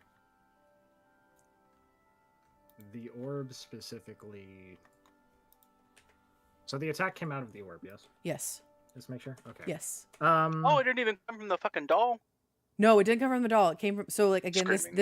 this light has been following Vaughn this entire time because he was the first person to enter, and it's been hovering kind of like at the base of the ceiling. And then the second, like literally the second that Vaughn removed the marionette and like set it on the ground, this orb like just came down, turned green, and shot electricity at Vaughn. Rude. You set off the security alarm, dude. Apparently. Stop touching shit. All right, I'm going to Thorn Whip. I can't help it. I think you Today can. in D&D we did combat. Why? Because Vaughn touched something again. Literally what happened last time too. All right, I'm going to Thorn Whip the thingamajig. All right. Hit me. Yeah. Oh, the booper. Hit me with your best No. shot. And it just No, I goes, it just kind of like, it's like hovering there. And if it had a face, it almost seems to like turn towards you and then turns back towards Vaughn. Oh. It wants me. I'll, after my hand just like stays there for a second, analyzing my absolute whiff, I will instead point at Vaughn, and I have spell slots, right? I think, fuck. Okay. I will cast Healing Word. I will Thank point God. down at Vaughn, and I will say, by the Celadrin, can we just listen to me for once?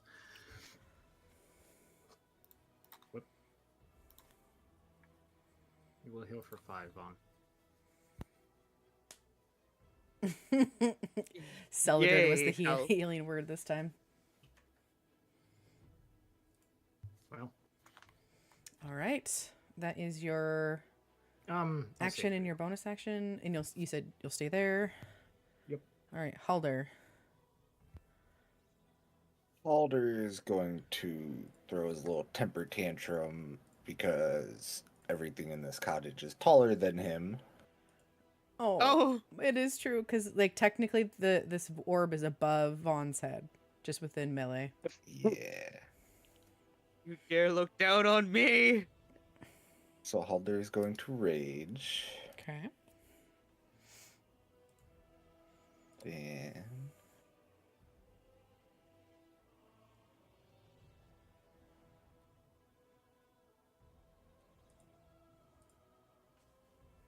so it is in melee range for me, right? You have to be within 5 feet, so you'd have to be under Or Vaughn. yeah. Or Okay. yeah, we're talking 3D. So you can be here or here technically, and you would be within it. Also, Vaughn, can you give me a concentration check, please? Your DC is 10. Concentration. Which one is that again? Sorry. That's going to be your spellcasting ability. So if like there's a little button to hit for just cast, it's gonna be a D20 plus I think charisma. Blind. Because you're a bard. Yeah. Am I blind? I feel like I can't. It's not like an actual button for concentration checks. It's just like it's different for every character. Oh. So it's a D20 plus your constitution or plus your spellcasting mod plus your proficiency. Okay. What am I looking at for the spellcasting thing? Sorry. You charisma. You can literally, if you want, you can just click on your charisma, and then we can add your proficiency. Okay, so you. Oh God, that's my deal. Your So it don't even matter. Detect magic drops.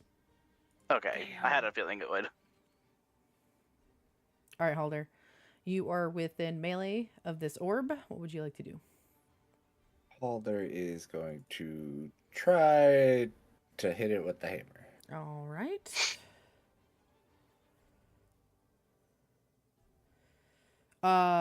20 just hits. Your hammer goes through it. It seems to slow as it goes through its ethereal form, and it only does 3 damage. Oh. As it seems to be resistant to it. That's your bonus. That's your action. Resistant to bludgeoning. Mm-hmm. That's your movement. I just imagine, I can't help it. Have you guys seen the videos of the angry bunnies just stomping their feet? Yes. That's just like Halder Exactly how I imagine Halder. Like, just, Yep. and like runs up. Exactly how I imagine it. All right, Pretty Vaughn. much. Your turn, Vaughn. Okay. I think I know what I want to do. Uh-huh. He's gonna kind of being really angry in this moment in time. Vaughn is going to rage. No, I'm kidding. He's gonna cast Hex at the creature. Okay.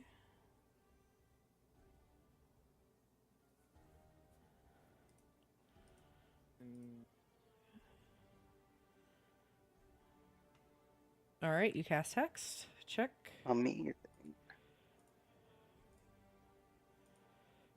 That's your bonus action. Spell. For my actual action, I don't know.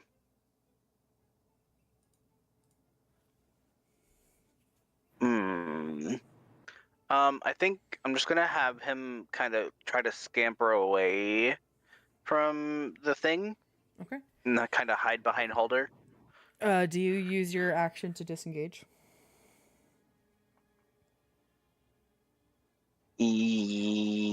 Yes.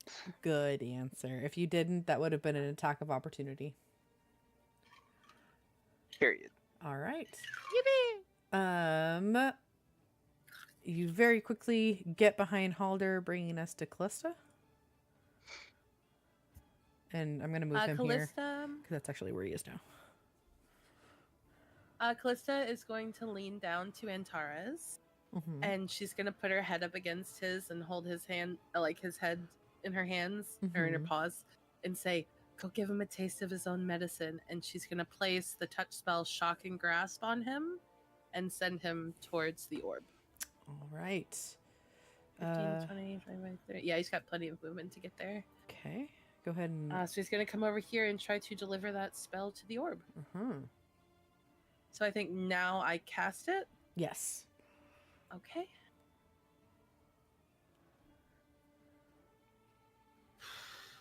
Okay, I'm scared.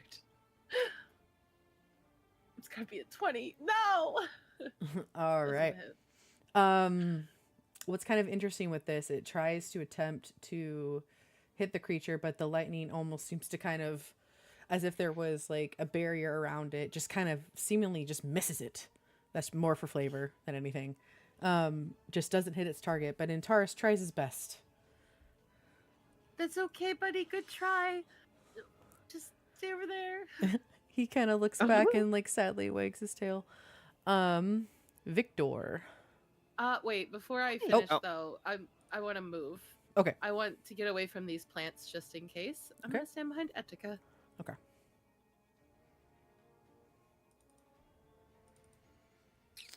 Okay.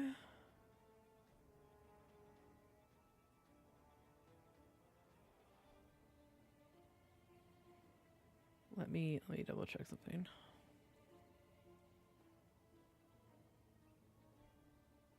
Okay, cool. That answers my question. All right, Victor, your turn. Okay. Just because I have new toys as well. I want to. Can you say this thing is a creature? Seems to be. That would hope so. I would like to try and use Mind Spike on the creature. Ooh. Yeah. Yes. Okay. 19 just hits. That's what you rolled to hit, right? Or is that the damage? Wisdom. No, that's the damage. Sorry. No. That's the damage. Yeah, that's the Sorry. damage. Okay. So, we're gonna do a wisdom save.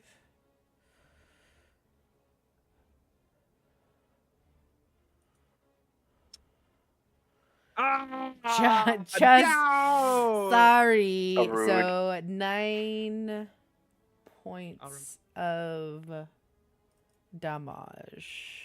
Let's see here. Damage on Sorry, fail save, or Antares. half as much damage Okay, on a I'll move you for a successful second. one. Okay. Half 19. Okay. All right, that is your action.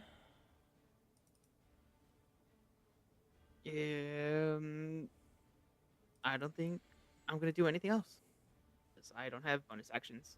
Okay. At least that are spells.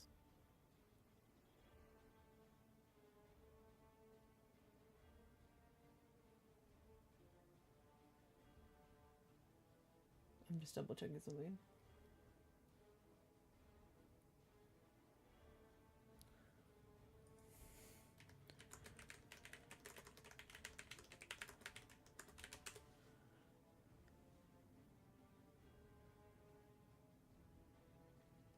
Okay, cool. All right. It is the creature's turn. It is going to instantly turn invisible. Oh. God.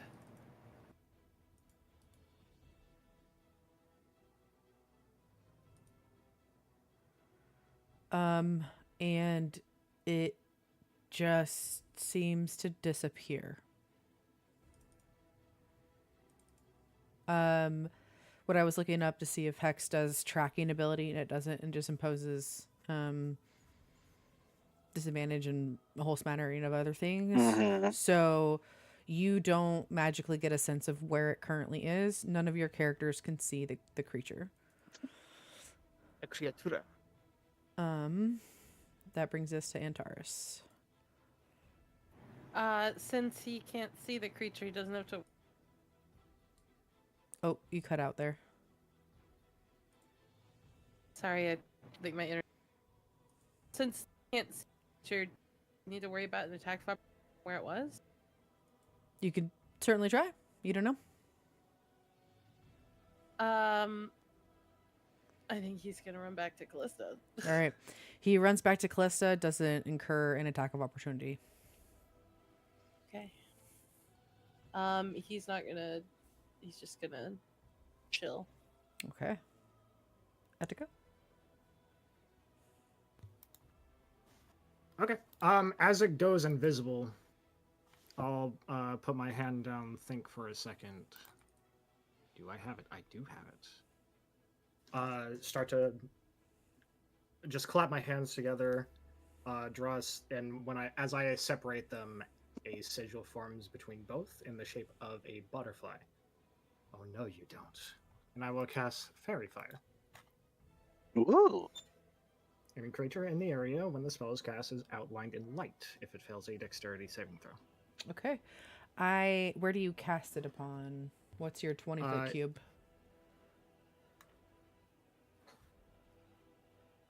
Oh, I specifically remember it being a centered on self. I suppose I'm wrong.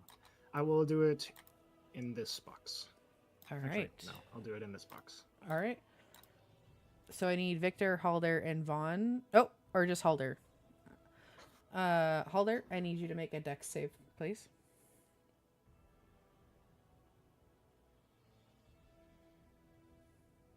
All right, Halder resists it. There is no other glow that seems to occur. Okay. All right. Hey.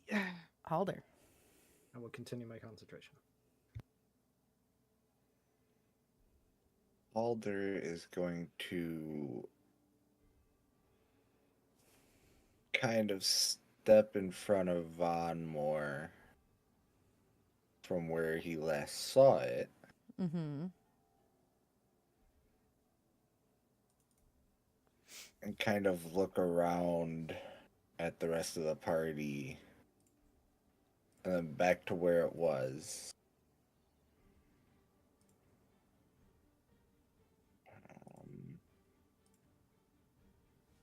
Okay.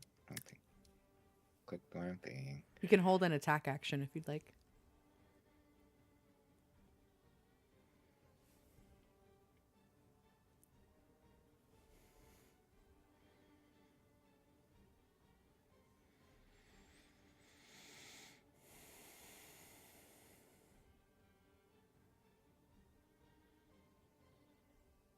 Oh, sorry, didn't mean to do that.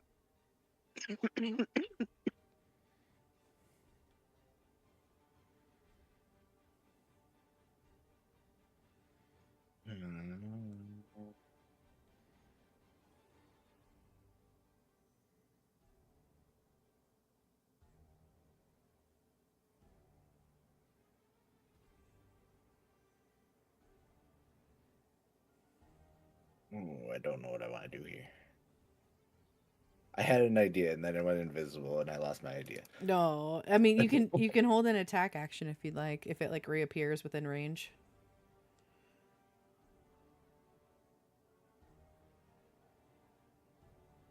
Yeah, I was thinking on using my storm aura on it. And then I mean, you can activate it and see if it does anything, because you would get a sense of a creature within range, but I think that would still potentially get Vaughn within your aura. I can't remember if you can choose who takes damage or not. it's you can choose one other creature you can see in your aura. Oh, that you see. Yeah. Then Yeah. Okay.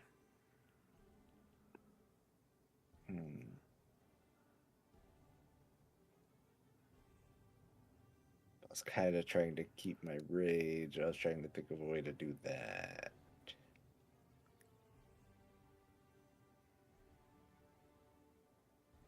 Now, When you throw your javelin, how big is the range again? I'd have to look Lightning. at the spell.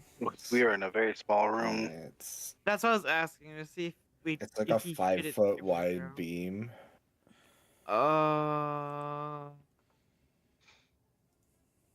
But would it even like have an effect on it? I mean, it would be a range. I could throw it within 120 feet. Yeah, you could literally just say like, "Oh, Halder's gonna aim for this cabinet over here," and then anything in that line would Yeah. you would figure out if it was within that line. You're safe to literally hit it only at this cabinet.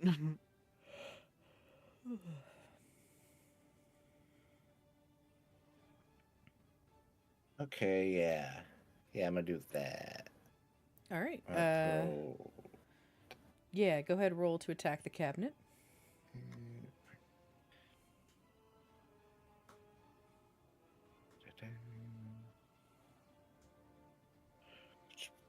Holy dice! I forgot how Batman. many dice that Ooh. throws Okay. out. So Sparky. I'll see. It'll land right here.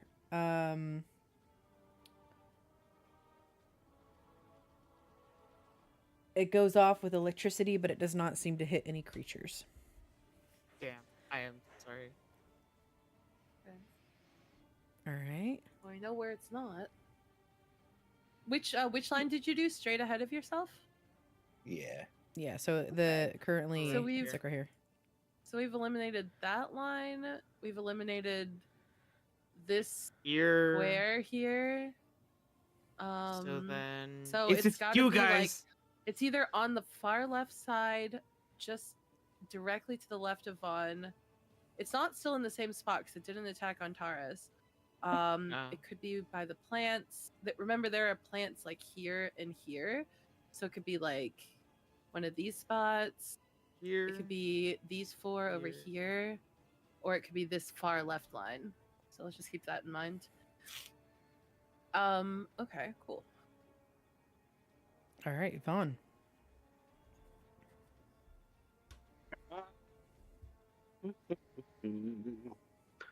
Literally everything I have requires line of sight. Damn. Can you do anything to help yourself prepare the next attack? I mean, I could potentially like prepare my spiritual focus for Tales of the Beyond, but then I don't know what I get because I have to roll for it. Yeah, you don't want to roll it and risk. I don't have to use it right now either. Is the thing though? Oh, once you roll it, you just have. I that can ability choose to when use I whenever. I can choose when I get to use it, but I can't like choose what I do. Is the thing, like, because I have to roll to determine what I can do. It's worth a shot because one of them can possibly heal you. Yeah. I'd say go for it if you're feeling like it Okay. already. So Shaney, how would you like me to proceed? Because I have to get my spiritual focus out of the bag of holding Oh, and so manage to light it. it's an action to pull items from the bag of holding in combat. Okay. Well, I'm gonna do that then. But it's your bonus action to expend one of your bardic inspirations to roll on the spirit table. So you can use your action to do that, and then use your bonus action to do the spiritual roll. Amazing. Let's do that then. Okay. All right, so go ahead and expend one of your bardic inspirations and what is it? Roll on the spirit table. And I think it's the 1d12. D12. What do you give me? A 3. What is that 3. one? Take Tale of the Beloved Friends. The target and another creature of its choice you can see within 5 feet gains temporary hit points equal to the roll of your bardic inspiration plus your charisma mod. So Ooh. I think your That's great. die is D6 right now. Still For the your bardic inspiration. yes. All right, so roll a D6, and we'll add your charisma mod, and Halder would get temporary hit points. I mean, I don't have to use it right now. Oh, you don't? I thought No. it looks like it happens. No, temporary hit points. Doesn't it happen right away? Well, the tail in general. So hang on. 3. He can bestow the effect at any time. Oh, Tail in. the tail.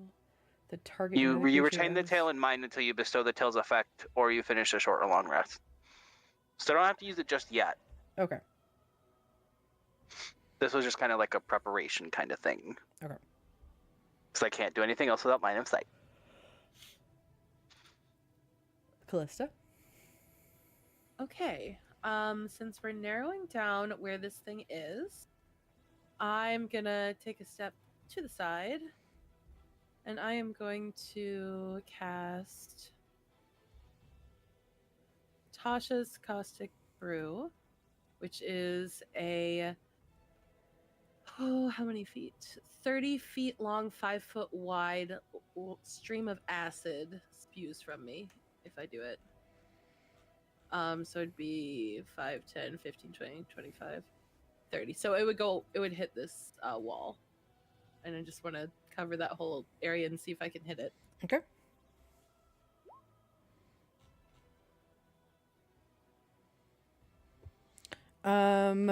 You cast it and it doesn't seem to hit any creatures.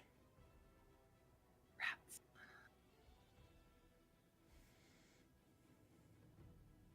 Victor. Oh wait. Oh. It didn't even roll a dexterity save that we wouldn't know. You would know if it hit a so creature. So I'm saying like when it you didn't hit a creature, so there's no creatures there. Correct. Even if it failed to actually hurt it. Okay. correct because you So as a we've magic narrowed it caster would down. know if it failed or succeeded or it hit in general. These are all the spots I think it could be. Oh wait, not that one. I don't know how to erase. Right click? Control Z. I think it. Yeah. That one's a plant. Be here, here, here. I guess here. We know it's not that one square. We know it's not this line. We know it's not. Oh, you're right. You're right. Let me delete those. Here, move your line. Okay, we can get rid of these. If I can select it, thank you.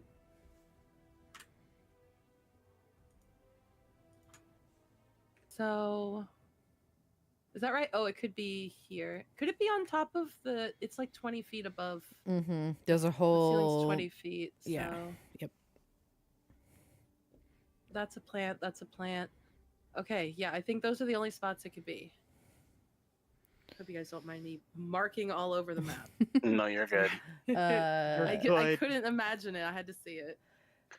Shaney, can I ask a question real quick? What's up? Did the spirits give me any sort of information from that interaction? You share the spirits.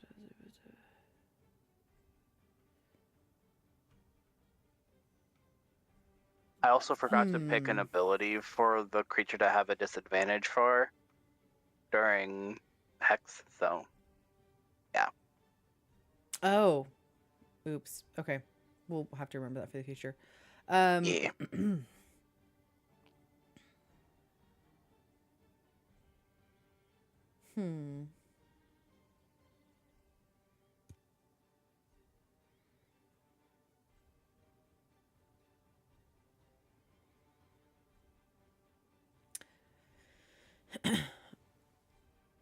It seems that this cottage is kind of a hotbed for just different spirits passing through. And you get kind of just as you cast your spell, a bunch of spirits who I would say like are on like the good spectrum in their like last moments of death, trying to put as much good out in the world. for the first time, that energy that they were trying to cast out finally hits a target, which is you. And you can feel those spirits kind of going to rest. Hmm. Oh. And is I that a would good thing or a say, bad thing, though? however many, like, in the future, just keep this in mind, right, in your note, like, how many, when you roll your thing, so, like, say you roll a d6, and what's your charisma mod? Charisma, +5. So, say you roll a d6 and you roll a 2 on it, so you would have released to rest, like, 7 spirits, essentially. So, like, a spirit per temperament point in the future. Okay. Depending on how you use it. Gotcha. All right, Callista, where would you like? Anything else you want to move? No, I'll just because since I realized I had marked behind edit.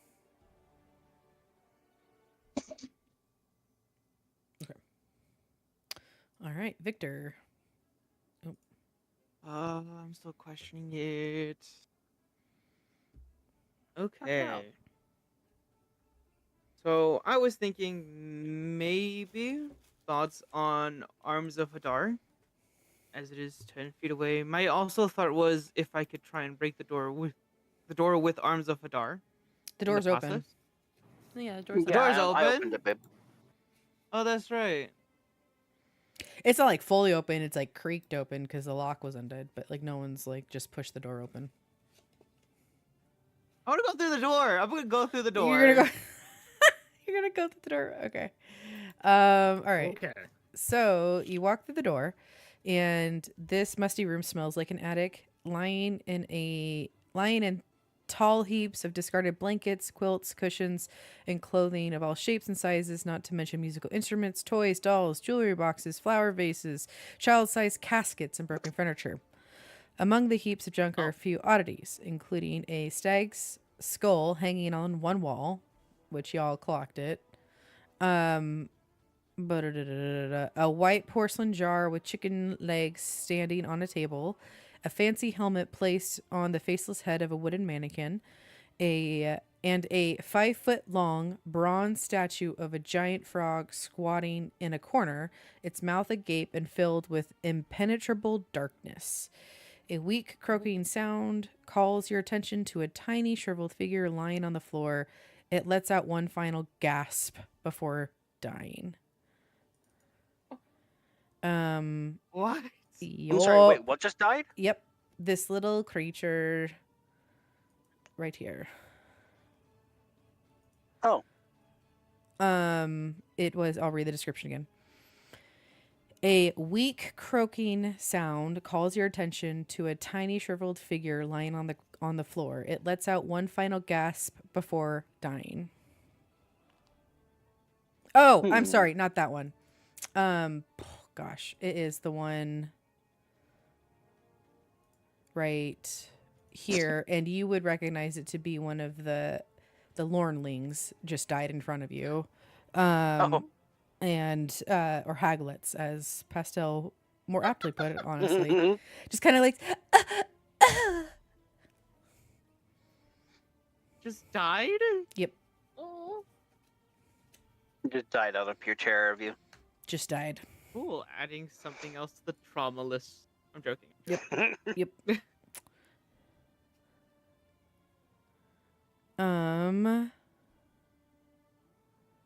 Let's see, hold on. Okay. Do you move into the room?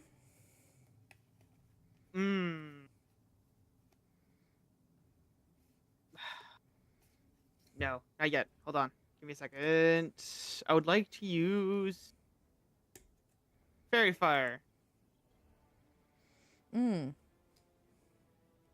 Where's the point of origin for it? Okay. All right. Possibly I've read that right. A 20-inch cube, right? Yeah, you got it. 20 by Yeah, 20. so- It's a deck save, right? I believe so. Let me put that in the chat. 'Cause I'm Uber.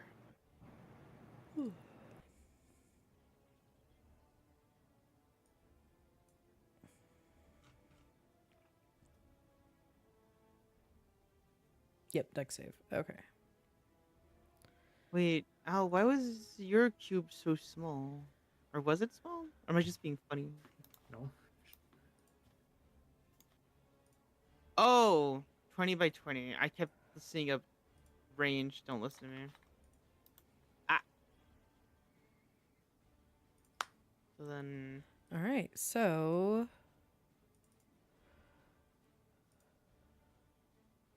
from behind the door, because I would say the door is like swinging open, like right here. This creature starts glowing. Ew. And it kind of looks like I mean, you don't see it actually, because you just see like glow from behind the door. Yeah. You know your spell hit a creature and it failed the deck save. Wow, killing another creature already? Mm-hmm. Another Anything else? I'm gonna inform everyone. I believe there's something that instantly died as I opened this door, but something that is also still living behind this door.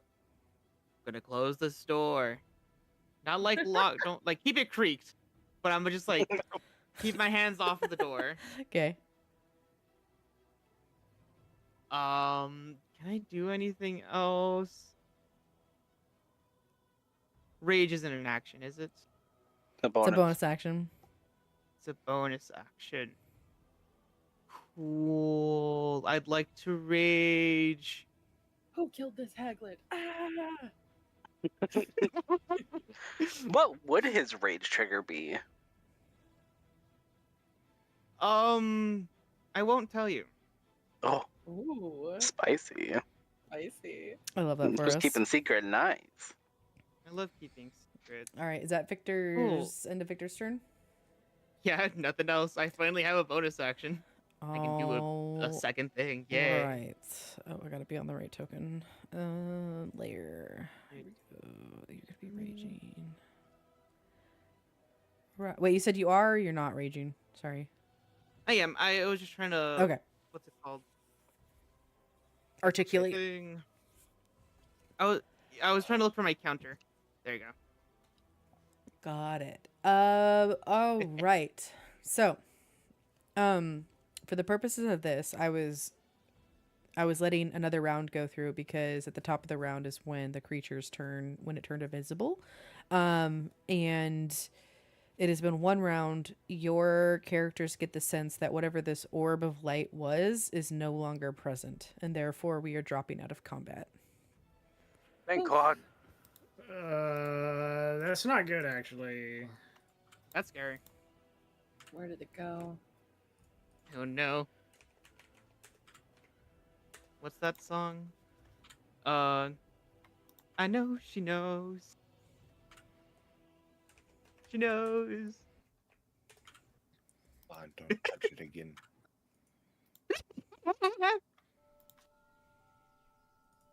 I mean, I would argue that now that that thing's gone, it's probably the best time to touch it. Situation can I possibly get worse? I'm going to hastily run to the edge of the staircase, look down it, see if I can see it leaving. You don't see anything. Ooh, would it still be affected by Hex? Nope. That's why I was looking specifically up if you would be able to track it. Oh. I swear in Sylvan. I would say, what, Hex lasts like a minute, right? Yeah.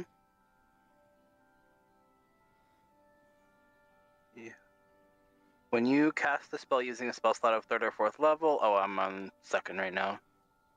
I don't know. Oh, Up to 1 hour. Up to 1 hour. Okay.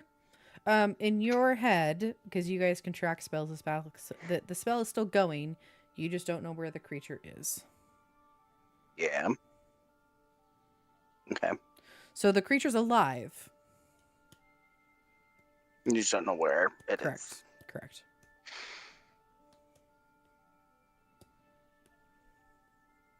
Halder's gonna try to open this door. It opens. to a dilapidated looking balcony. It just seems to be at the top of the cottage, kind of overlooking the lake.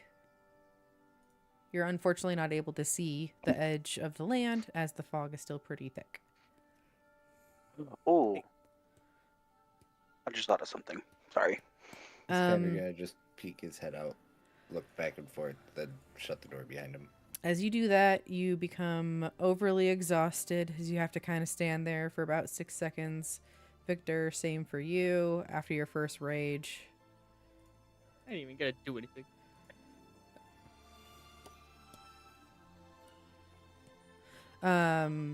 This creature does not...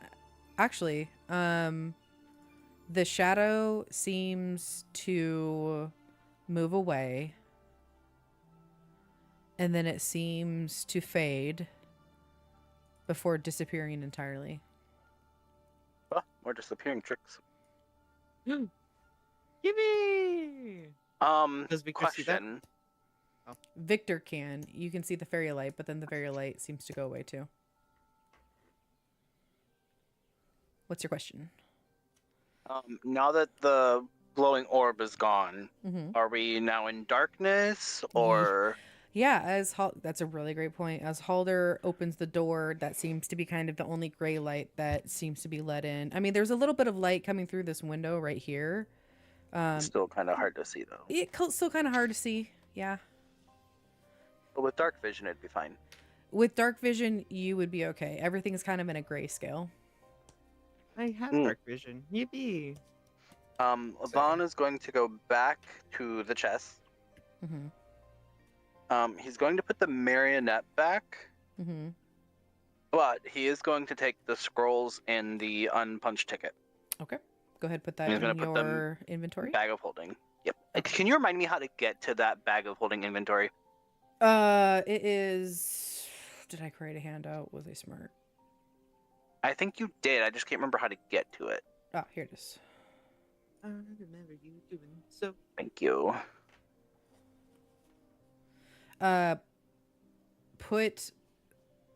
Can you specifically put 3 scrolls found from the chest in Bavlorna's bedroom? Because you don't know what the scrolls are yet. 3 scrolls found in Lorna's chest. And the other one is a unpunched ticket from the Witchlight Carnival that has the signature of Isolde on it. And I can write that, actually.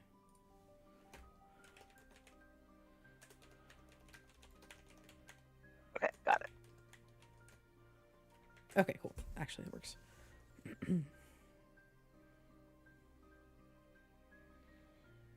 All right. That hex is still swollen, by the way. I will let you know when it drops, if it drops. Okay. After that, Vaughn is going to close the chest and then join Victor at the door. Oh, Did he take the ticket or did he leave it? He took he it. took it. Anyone watching him would see he took all the scrolls, put the marionette back in the box, and took the ticket. And the scrolls and the ticket went into the bag folding. Did he tell us what he found? Because I'm like really far away. I'm wondering if she would. He did not Oh, share I don't anything. think I did. No. Nope. Anyone watching would have only really seen the marionette. Wow. Shall we investigate this further? Yes. First, Victor's can we gonna... talk about what what was so important that you would risk all our lives to touch a freaking doll? Oh yeah. So he kind of goes into like this really, really long and boring explanation of how it was the unpunched carnival ticket, and then the 3 scrolls that were bound in. What was it again? Bound in what? A musical Shaney? instrument string? Yeah, I'm just gonna say it's like a lyre string, like a little violin string. Okay, gotcha. And he just goes into this really long-winded explanation about that.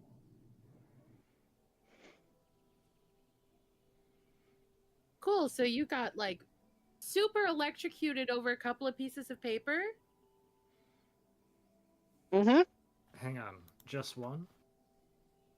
No. So I have 3 scrolls and then the ticket. No, the ticket. Just one ticket? Yes. What's the And name it of has some sort of signet on it, but I don't know like what it's from. May I see it? I mean, I guess. Vaughn will reach into his bag, kind of like a child getting into his backpack for like something for his parents. And then just kind of hold it out in front of him. Do I know an Isolde? Make a history check with advantage with your background.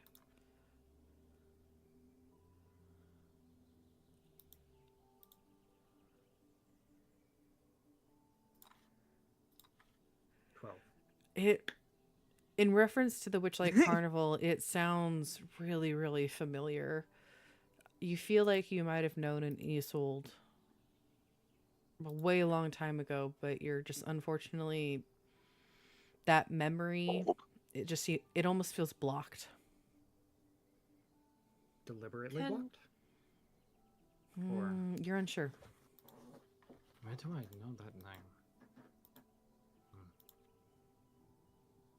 I don't know, but I want to Can see Callista what do a else is up history here. check based on the carnival? Yes, carnival but hand? your roll would only be a straight roll. A what? Just a straight roll, no advantage. Normal. Yeah. So what is that? What kind of roll though? History. History. I said that and then I didn't do it. Is it skills? Yes? Yes. Okay, yes. I found it. Ooh. Nice. You feel like there was a time when you came across like being small has its advantages. And that is sometimes you kind of blend in the background. Sometimes people don't seem to notice you. There was a moment where maybe you were helping like fix something or train an animal, and it seemed Mr. Light was like in a really intense conversation, kind of almost talking to himself. And this was kind of in, I would say, like your early days. You were still kind of getting your feet underneath you, kind of establishing yourself, which is why you were working extremely hard at the time. And what you overheard was something to the effect of when Isolde ran the carnival, something, I've done better than Isolde. But it didn't like, I would say you purposely were probably like trying to keep yourself hidden because you didn't want to be noticed, realizing how, like the intense conversation that was happening.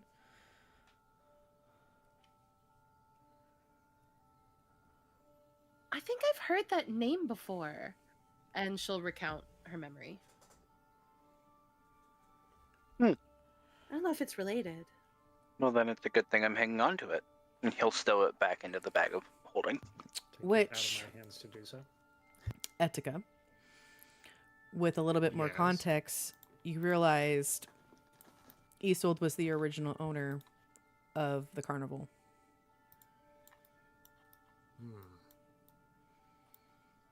Have I met Isolde? I would say roll D100, 75 to 100, yes. Can I? Oh, you got But screwed funny by number. 69. But funny number. Can it count for something? No, just getting Dang. screwed by it, I think, is enough. Yeah. It's the funny weed number, guys. Are we sure that's the reference we want to make with that number? Yeah. Sure. Okay. Okay. All right, your party kind of collecting itself, looking once more at Vaughn, having touched some objects again. The door remains open, which is your sole purpose for being here, back in this cottage. What do you do? Vanna's going to walk through the door. I'm in gonna front Vaughn, of the if door. you touch I wanted to anything, go I'll first. Push it. myself. He's gonna push the door wide open. No, Don't no, touch hold anything, on. Vaughn. Victor's gonna stop Vaughn. In We are fact, here for a reason. you have bad luck on touching stuff. Your mitts will not get on anything else. Every time we touch something, we almost die, you weirdo.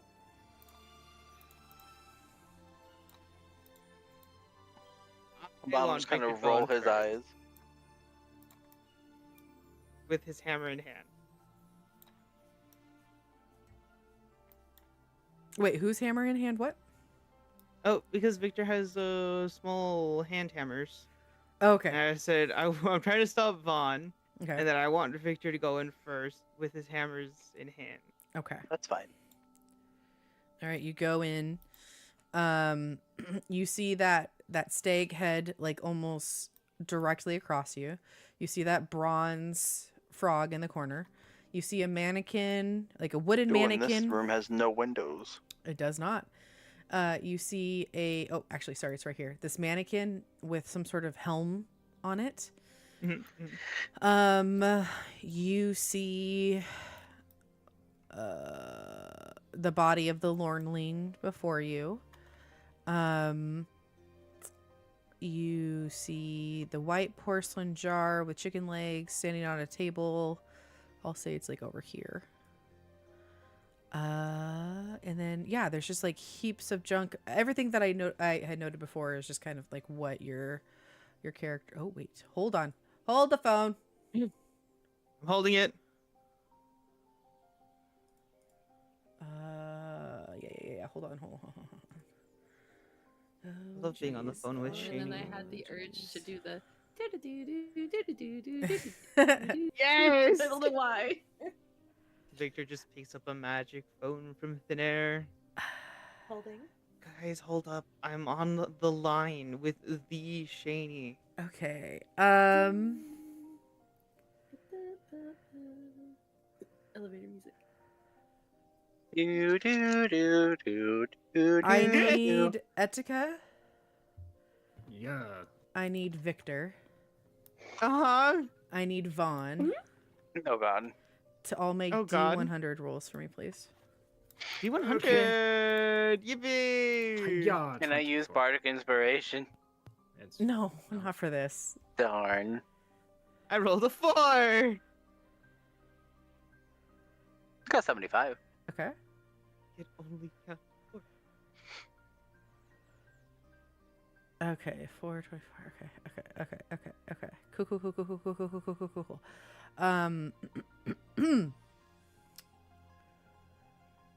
Okay. So currently, just for me to keep track, the only person that has entered the room is Victor, correct?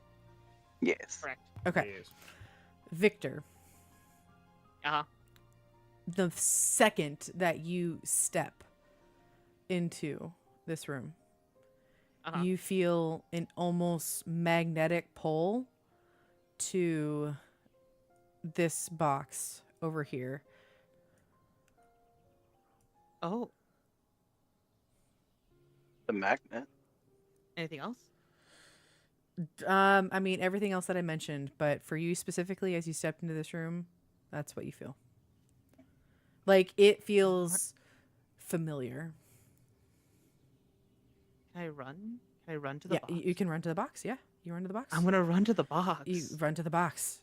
It is a Vaughn is run going to the to box. swiftly enter the room behind him. okay. Vaughn, the second that you cross the threshold,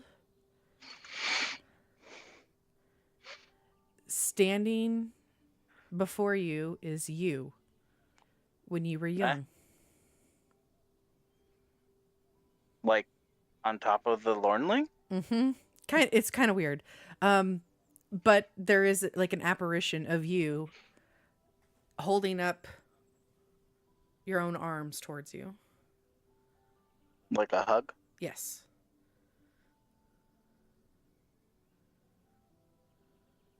Vaughn's just gonna kind of glare at himself. Well, this is interesting. And the little apparition seems to flex its fingers like it's asking for uppies. Oh.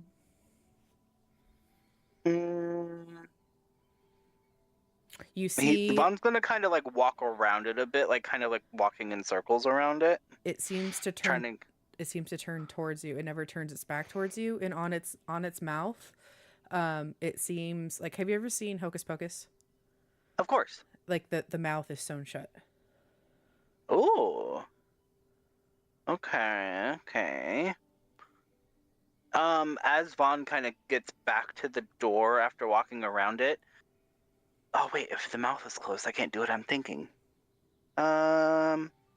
It's see-through, by the way. It is not like solid. Gosh, dang it. Your heart begins to ache. I don't like that. Just give yourself a hug, man. Vaughn deserves a hug. You see tears starting to fall. Depriving yourself of puppies. I don't like this. I think what I want Vaughn to do is cast command at the creature. Oh. And tell it to reveal itself. Because he has a feeling it's not actually like an illusion, but like a creature trying to trick him. The spell doesn't seem to hit. You expend the spell, it doesn't seem to hit. God damn it. Telling you it's not a creature. Callista's gonna poke her head in and see if she can see what Vaughn's talking to. You don't see it. Oh, I don't like that. Vaughn, why are you talking to yourself?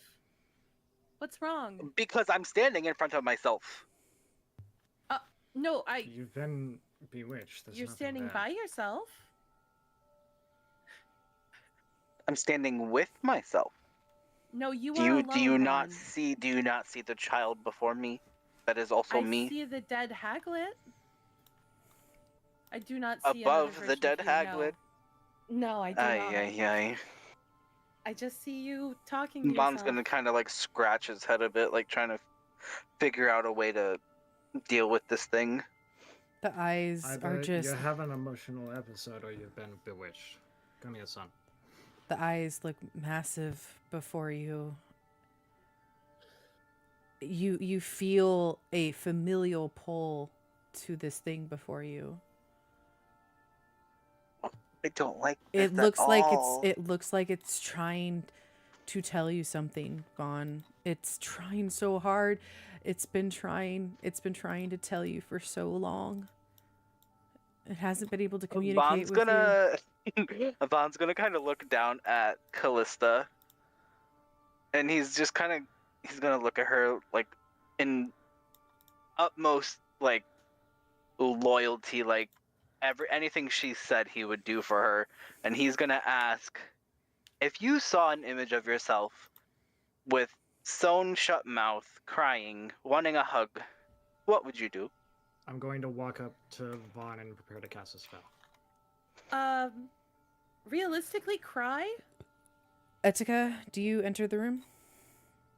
I am only if I need to do so to reach Vaughn. Currently, I actually do. Oh, sorry. Then yes. Okay. But I will, as I'm walking up, I am starting to write Sylvan words in front of me. Okay. Etika, you, to kind of reiterate, there was a young you, that the middle you is missing because you went from like little Etika to grown, right? Skipped completely. Okay.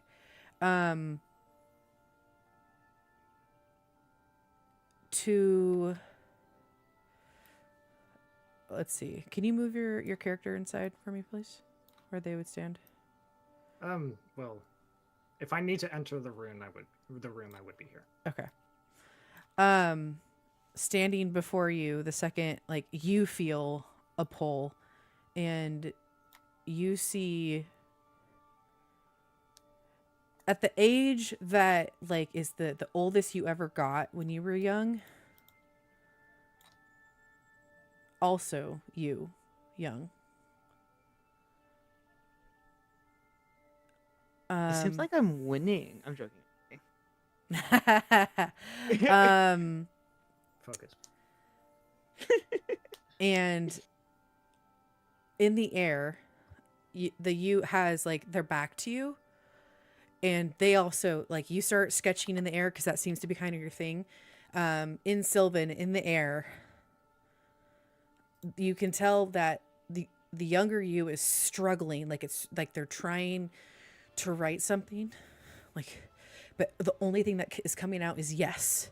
If you ever seen the movie Liar Liar, like when he's trying to like say the opposite, like the younger you just like in the air, you're seeing just yes, yes, yes, yes, yes, yes, like over and over and over again. And there's to the point where there's tears falling down. Yes, yes, yes. And just this, and it seems to almost reset. Yes, yes, yes, yes, yes. My hand slows but does not stop. Okay. And what are you casting? I am preparing. I am not fully, Okay. but I am preparing to cast Protection from Evil and Good. I have not decided the target yet. Okay.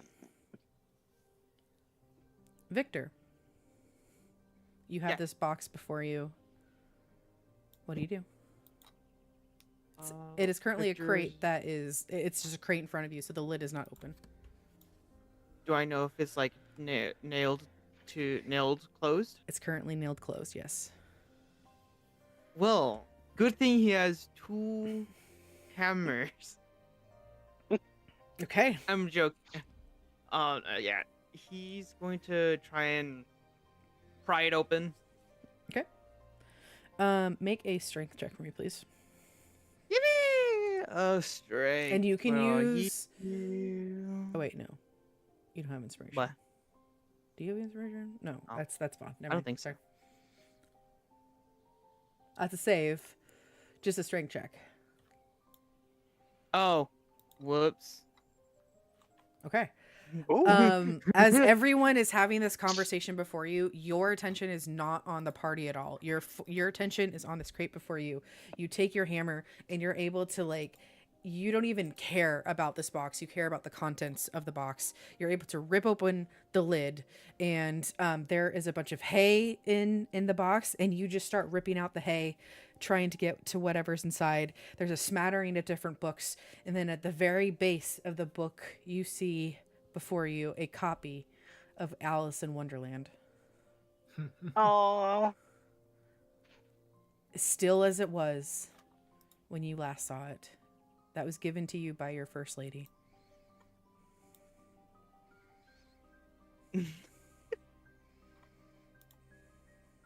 Victor's eyes not just widen, but almost going from his yellowy orange to almost a fuchsia pink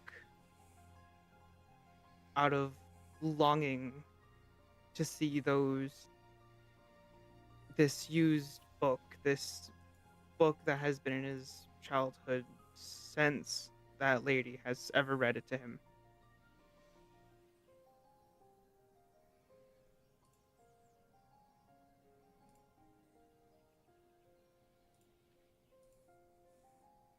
Do you touch it?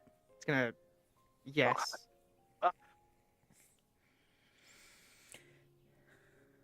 You pick up the book and you feel a true sense of being almost as if like a piece of your heart was missing, being healed.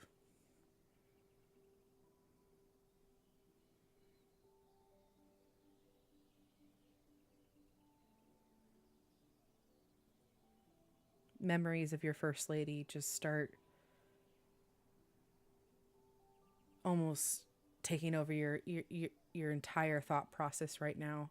The world seems to disappear. It almost seems like an old movie reel passing through your eyes. The reading Alice in Wonderland, the first time coming across it, reading it to each other. up to the point where you realized that you had lost it, the despair that you had felt.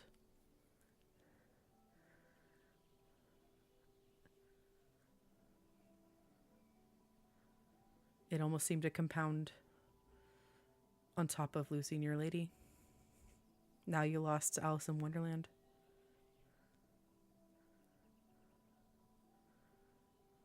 The one last physical memory you had now returned to you. Rather than sad memories, the happy memories begin to play.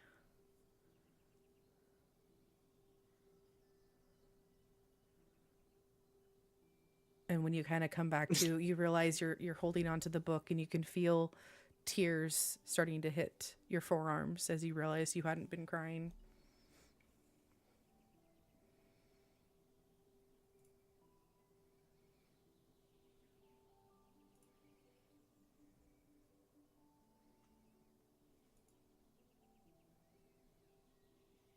I want Victor to almost be hugging the book, wiping his tears off, trying to get himself to stand. And at this moment, you turn around. You see Etika mid-spell, kind of in a confused look, almost distracted between Vaughn and something in front of him. Vaughn and Callista kind of like talking. Vaughn just very walls up, off-put by something in front of him that you cannot see either. I sent you something, Shane. Oh, okay. Doopa-doopa-doopa-doo. Okay.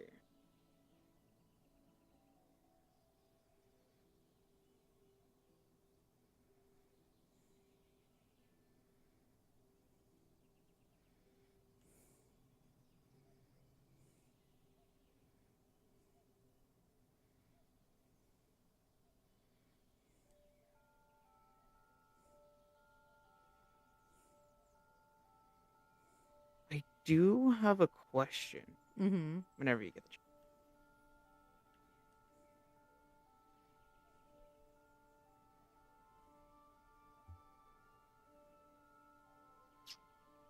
Go ahead. When you stated of the frog having impenetrable darkness, Mm-hmm. was that in a physical sense, or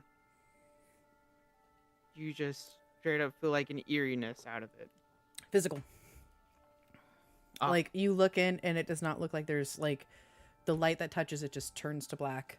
I don't know if you've ever seen in real life the really famous, like, paint pigment that is, like, true black. Nah. That's what it looks Similar like. to that? Mm-hmm. Like, lip to lip, it's just, like, black. Oh. Oh.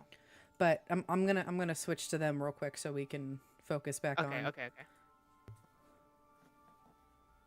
You first, Vaughn. Vaughn just kind of, in his frustration, is gonna like scream at the image before him, like, "What do you want from me?" Your little one just looks up at you, like with doe eyes, tries to open their mouth and just tries like to, again, like the uppies motion, the hugging. How tall would you say this? You said it was in his childhood. Yeah, Right? I would It's like say like I don't know. Is there an age that Vaughn is particularly fond of? Probably not. Okay. So I'm imagining him as a child. Vaughn is just kind of like in frustration, just kind of fall to his knees in front of this thing, and just to kind of be like at the same like eye level as it, and he's gonna embrace it. You embrace your younger self, and you feel this apparition before you melt into your arms, and you feel a long locked door within your head click open, and it kind of makes you cough a little bit as like something's in your throat, and you naturally just pull out some strings that seem to be like right under your lips. Return to you is your ability to keep a secret.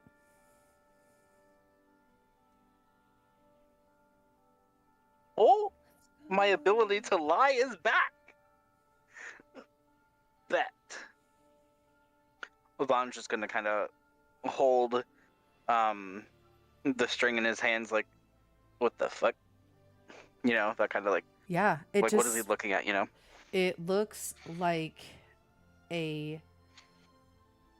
just a simple string, just a simple thread of cloth, or like, not cloth, excuse me, just a simple string.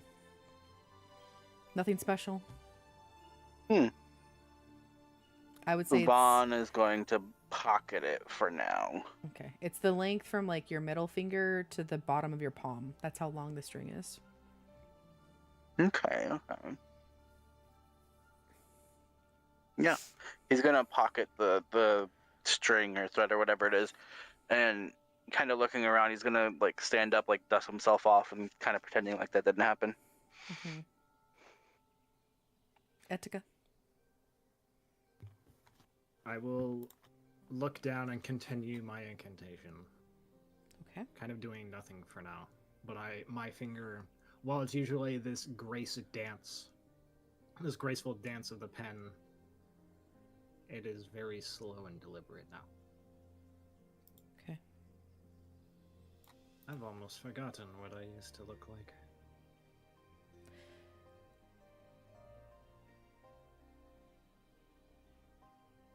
Hello, little one.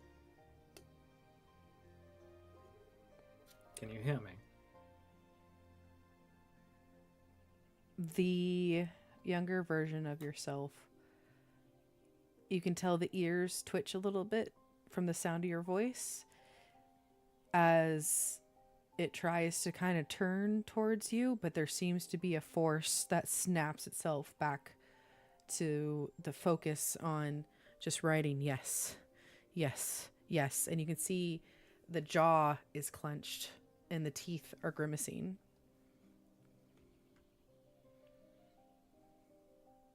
Still writing, I'm going to begin to walk to where he can see me. There's a bit of a shiver to my step. As you begin to do so, almost as if there's a screen protector on its face, the face of your younger self just goes completely blank, as now there is just you without a face as you're standing off to the side of it, still saying yes, yes, yes, yes. My incantation pauses. My finger stops. The writing stops. I will glance back at Vaughn for a second. Vaughn at this point is currently pocketing a piece of string. I'll scan him up and down and make sure he isn't bewitched anymore. He almost seems content, as if he'd reversed aged by a few years at least. Maybe some lines that you'd seen before caused by stress are now gone.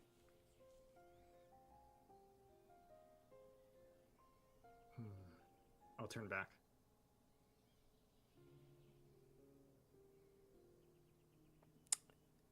I'll write one last word. That finishes your spell? It will suddenly switch to common. Once more. And I'll push it slowly towards myself, the younger version of myself, until my hand starts to glow gold, and I put my hand on my shoulder. I will cast Protection from Evil and Good on this image. Second level. Highest I can go. As you do so, an apparition appears in front of the child. This image you've seen in your mind's eye before. You recognize her as your lady. And she walks forward, flowing garments before her, as she rests her hand on the younger you, the hand that was writing, and she slowly looks towards you, and she rests her hand atop yours that is holding onto the shoulder.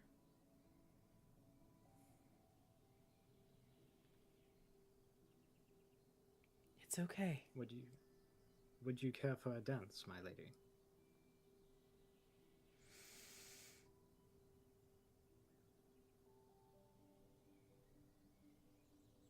You want to dance in this moment in time.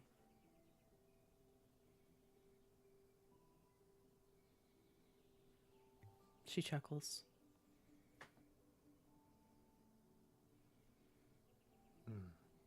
Perhaps there's not enough time. Not anymore. No. Not anymore. You have some tasks ahead of you. And with those tasks, you need to be able to speak with your full breath. My smile fades.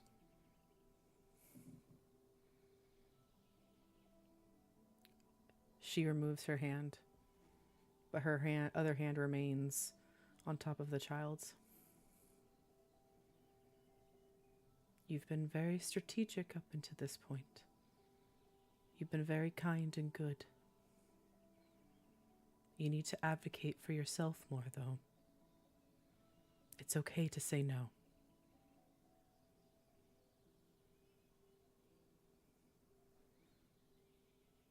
I almost instinctively speak out, my mouth forming into "as you wish," and then I say,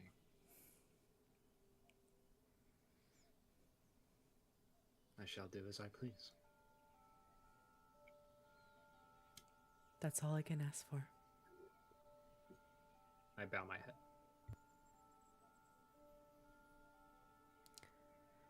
When you bow your head, when you look back up, she is gone, and also is the child.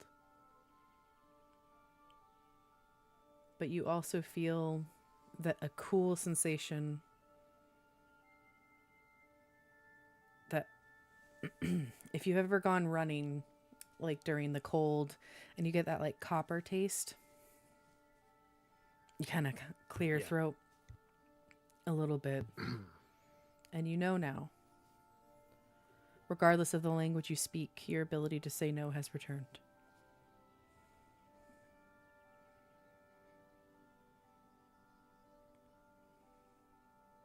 It's cathartic.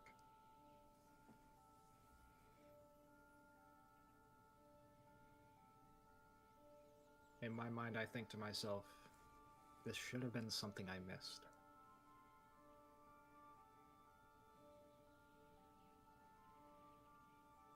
And I'll turn back to the others. It's funny. You think this conversation... Oh. Can you guys hear me? I can hear you. Yep. I Okay, can hear cool. you. The music just stopped. Okay, I was like, that was weird. Yeah. That just gave out. Oh, there we go. You think this moment in time with your lady would have taken longer, but it doesn't seem to have taken much, as Vaughn is literally just, it's like you're looking at him putting string back in his pocket as if he had more string. You look behind you and you see Victor turning towards the rest of the group, clutching some sort of book.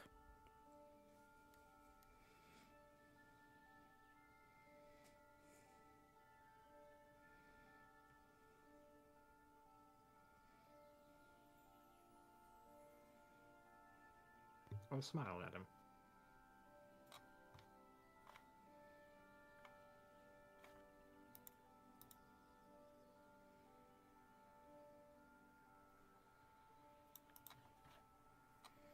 I think Vaughn is gone. Yeah. And is back. Hello. Hello. Etika is kind of shaking his head. There might have been like a look of glaziness over his eyes for a brief moment before kind of looking towards Vaughn and Victor. I'll lick my finger and hold it up to my eyes.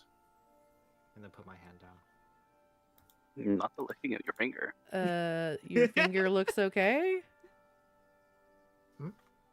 You lick your finger and hold it up to your eyes? Yeah. What does that do? Just inspecting. Oh. Making sure I'm not bleeding. You're Or not. See if there's any magic on my finger. No, Or there's not. tongue specifically. There's not. No. I look confused for a second. Huh. Vaughn will look at Etika. What the fuck just happened? I reckon the same thing that happened to each of us. Three in this room.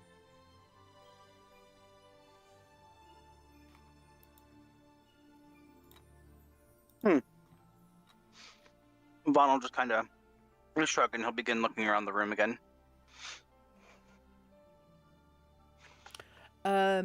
There's still the frog thing, there's still the Menkin, there's still the stag, and then there's like a smattering of different things in the room. With the direction he was looking, I'm gonna say it's safe to assume he oh god, my thing just like reloaded. He probably saw this, so he's gonna go towards it. Kind of walking over the Lornling. All right. Based on the very brief description that you got from Clapperclaw, that does in fact look like the head he described. Vaughn's going to reach for it. And he's going to carefully pick it up. With both of his hands. And he's going to turn towards the group, kind of turning it so that way like the face is to them. Uh-huh. And he's going to say, does this look important to you? Yeah. I'd say so. And as you pick up the stag skull Oh god. and you turn towards the group holding it up, nothing happens. Oh thank god. Fucking Shaney. My eyes go God. red for a second as I'm ready to beat an ass. And Stop touching things. Everything is a trap. What is next? We high five? Oh, what's it called? Beholder? Don't do that. I will cry. I love beholders. They are one of my favorite creatures, so it is gonna happen. They're so fun to run. They're so awful to fight. It's great.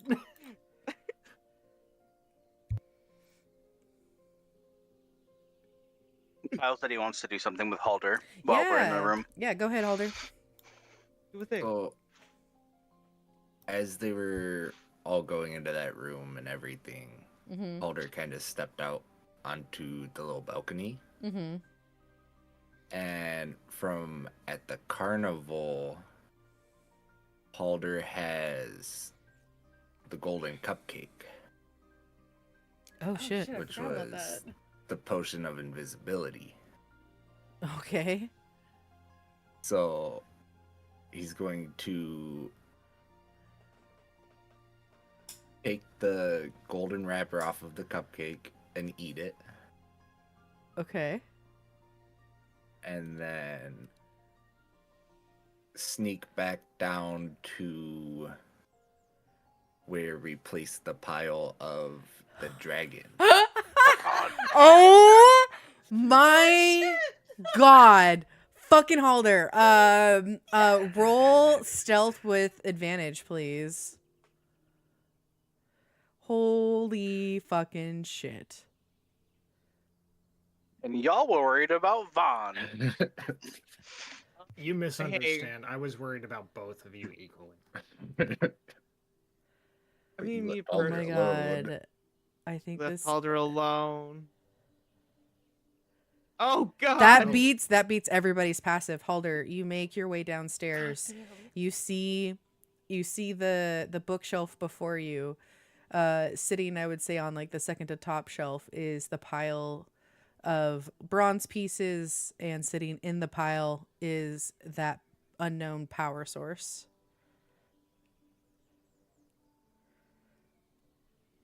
And knowing that it's hot, Halder is going to Oh my god. look around for like a piece of cloth that he could use to pick up the power source. Yeah, I'll say there's like a doily on like a side table that you can easily pick up. Do you know what a doily is? Yeah. Okay. He's gonna pick it up, wrap the power source in it, along with some of the metal, kind of most of the metal from the dragon. He's going to So just the entire dragon. roll two D100s for me. Oh, This is easily my favorite thing you've ever done. Okay, you have 132 pieces of a clockwork dragon made of bronze. Amazing. plus the heart, right? Plus the heart. Oh, easily. I mean, that's A given. Halder. Okay. Oh I wanted the God. heart. Well, after you are easily able to grab all this, what do you do next? He's going to sneak back up Okay, we'll continue upstairs. this. Amazing. Kind of like nothing happened. You'll sneak back upstairs to the exact position you were in on the balcony, as if you hadn't left. Right when you get onto the balcony, you take a breath.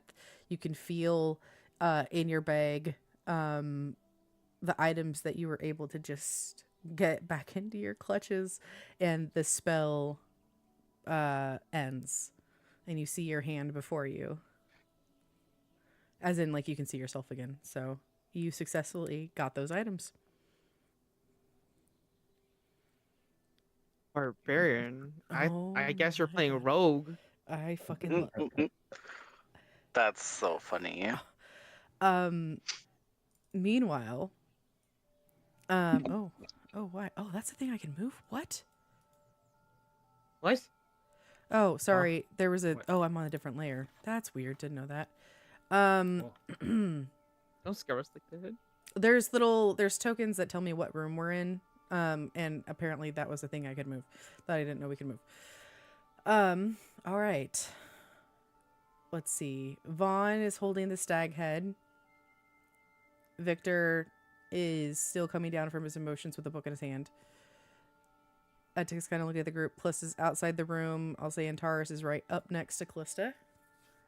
Halder, you're on the porch. What would you guys like to do next? I think Callista's been watching these weird interactions where she can't really see what they're interacting with, and she kind of wants to know what's going to happen if she walks through the door, so she's going to walk inside. And, like, gesture for Antares to stick close. You step inside. The room seems kind of musty, but nothing seems to pull you in any direction. Just seems to be a room. You see that mannequin, you see that bronze frog, a bunch of other like random bits and bobs and pieces. As you all are very naturally kind of understanding that this is the room where any lost things that Bavlorna had acquired made their way to. Hey, Fawn, do you remember where you sensed divination items in here? I was just curious. Shaney? Question mark. Literally Would I still know, like- over here. Okay. Oh God. Okay. Vaughn's gonna look at her like, oh yeah, I forgot about that. And he's gonna carefully put the stag's head back where it was. And he's gonna look around the room for a second, and then he's gonna look back towards like the mannequin and the frog, and he's gonna just kind of carefully walk towards them, Mm-hmm. and kind of gesturing at Callista like over in like this general area. He's gonna look at her and he's gonna say, I think somewhere over here, but I'm gonna let you do the investigating this time.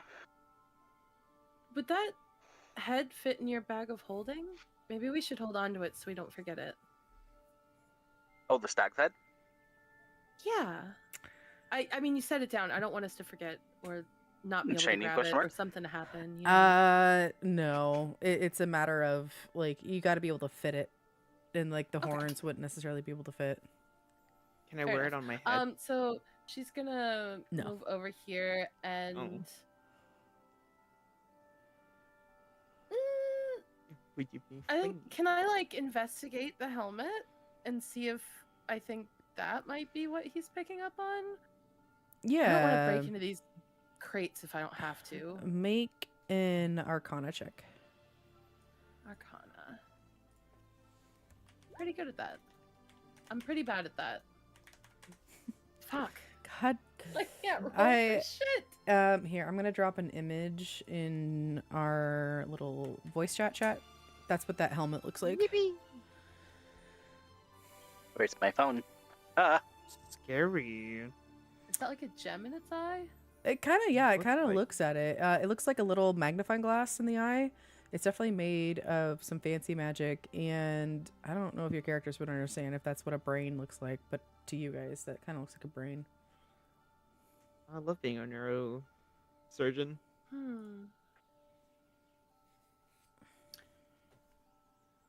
I think she's gonna look at Vaughn. She's gonna look at the helmet. And she's just gonna have this like fuck it look on her face, and she's just gonna pick up the helmet. See if What anything could go happens. wrong? Oh god. What could go wrong? Anything. Beholder! So you pick up the helmet? Yeah. God damn it. Okay. God damn it. The second that you pick up the helmet, Vaughn, Oh god. you feel the hex connection die. Like, just Oh. completely disconnect.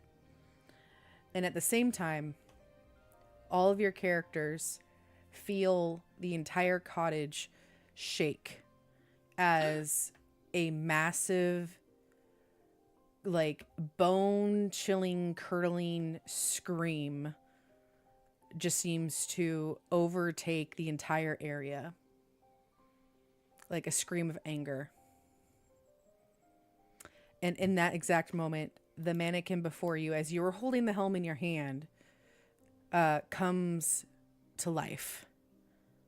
And God. and literally begins to attack Callista, and we're going to end the session here. For fuck.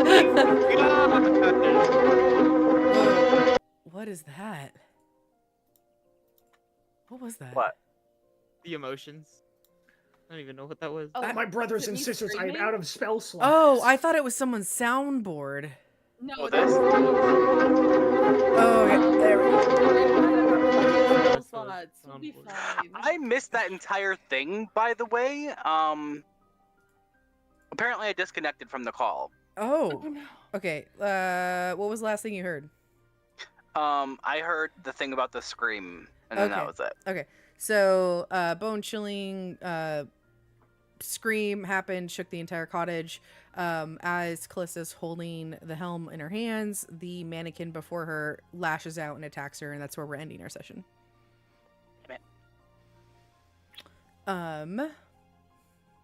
Good job, guys. Yeah. We are almost out of here. Hopefully. Maybe. Maybe. I'm about to like run out the window. There's no window in this room. There's no window in this room. Yeah, there is. Forget that head. Not in What? this room. Oh, This this one. Yeah, there's a window right there. There's the also a balcony. We're in a, balcony. we're in Things a I can separate jump off. room, bestie. We're separated by a door. I'm gonna run I out that need- door. I need a nap. Mm-hmm. Fuck. Just a quick nap right there on the Alright. floor. Stars and wishes. You. What? You. What? You first. No, I said I meant that you're a star. Aw. Oh, that's very kind of you. Oh, well. But who wants to go? Okay, Not I'll me go blushing, for it. but yeah. Okay, go. Ooh. I appreciate you letting me do my thing. My Sorry. funny idea. That was cool. Yeah, you're welcome. My wishes is please. Can we take let me take a nap each time we're about to touch something. Thoughts? You know, Mm, that's why it's a That's wish. not realistic. That's why it's a wish. Doesn't mean it's gonna happen. In one day, I have cast 6 of my spell slots healing you guys. I mean, you're the one that chose this. Wait, saying. you've done No, 6 oh. healing spells in this session? Because we Not got a this long rest this before day. this. We got the effects of a long rest before the He session did started. He did a bonus healing spell on Vaughn. That's how Vaughn is back up at 14 from when he got get down to 9 or something like that. Yeah, but that was the only one. You should have plenty of spell slots still then. When we No, he leveled used up, a we couple got other all our things. spell slots back, right? Oh, did- okay. So I have 1 of my spell slots already. Protection, good and evil. You did fairy fire. That's Yep. so that's Oh, 3. Fairy Fire is a real spell and not a cantrip. Correct. Ugh. I think it's a first level spell. Yes. It's really you guys really used it strategically, so definitely props for that. Fairy, that's the exact scenario you want to use it on. And to be just I like to be explicit, not have your characters guess. So it was a will-o-wisp. It went invisible and was able to get away from the entire party because there's a mechanic that once it gets down to a certain health point, it leaves and then it goes and tells Bavlorna what's going on. So while everything was The snitch. happening, it left. And to be extremely clear, your characters would recognize the scream as Bavlorna's scream of basic, and she was able to magically do her thing and make everybody aware of her anger. Oh no, God damn it. we should leave now. Yes. Yesterday. So We your should not characters, be. your characters definitely know that they So now there's a little bit of a ticking time clock on that. Linda. Yeah, she angry. She not happy. Yeah, we broke I did nothing wrong. It's a good thing she seems to like Vaughn. I No, didn't the even fuck, do anything. shut- All I did was touch it. That's what Just Vaughn the said thing. every time. So remember what I said about being hospitable? Yeah, we're about to suffer the consequences of not doing. You keep saying hospitable. I think you mean the opposite. I think you mean being a good guest. Because we don't own this house. We don't have to be hospitable, but we have to be good Yeah, guests. I didn't want to be that hospitable's person more to say of, it. Hosting and good manners. Well, And she's got to be hospitable to us. We have to be. Oh, what's the word? There's got to be a word for that, Well, the opposite of hospitable. Being good No, guests. Because it is Yeah. not just guests, it is strangers. But Yeah. the point is, we are about to suffer the consequences of that. Oh well. Maybe not all of us. Yeah, you. Specifically you. I'm good. Bavlorna seems to like Vaughn, so I You think broke he'll be 3 fine. of her things. I did not. You I didn't stole break any. shit out of her chest. You attacked her security will-o-wisp.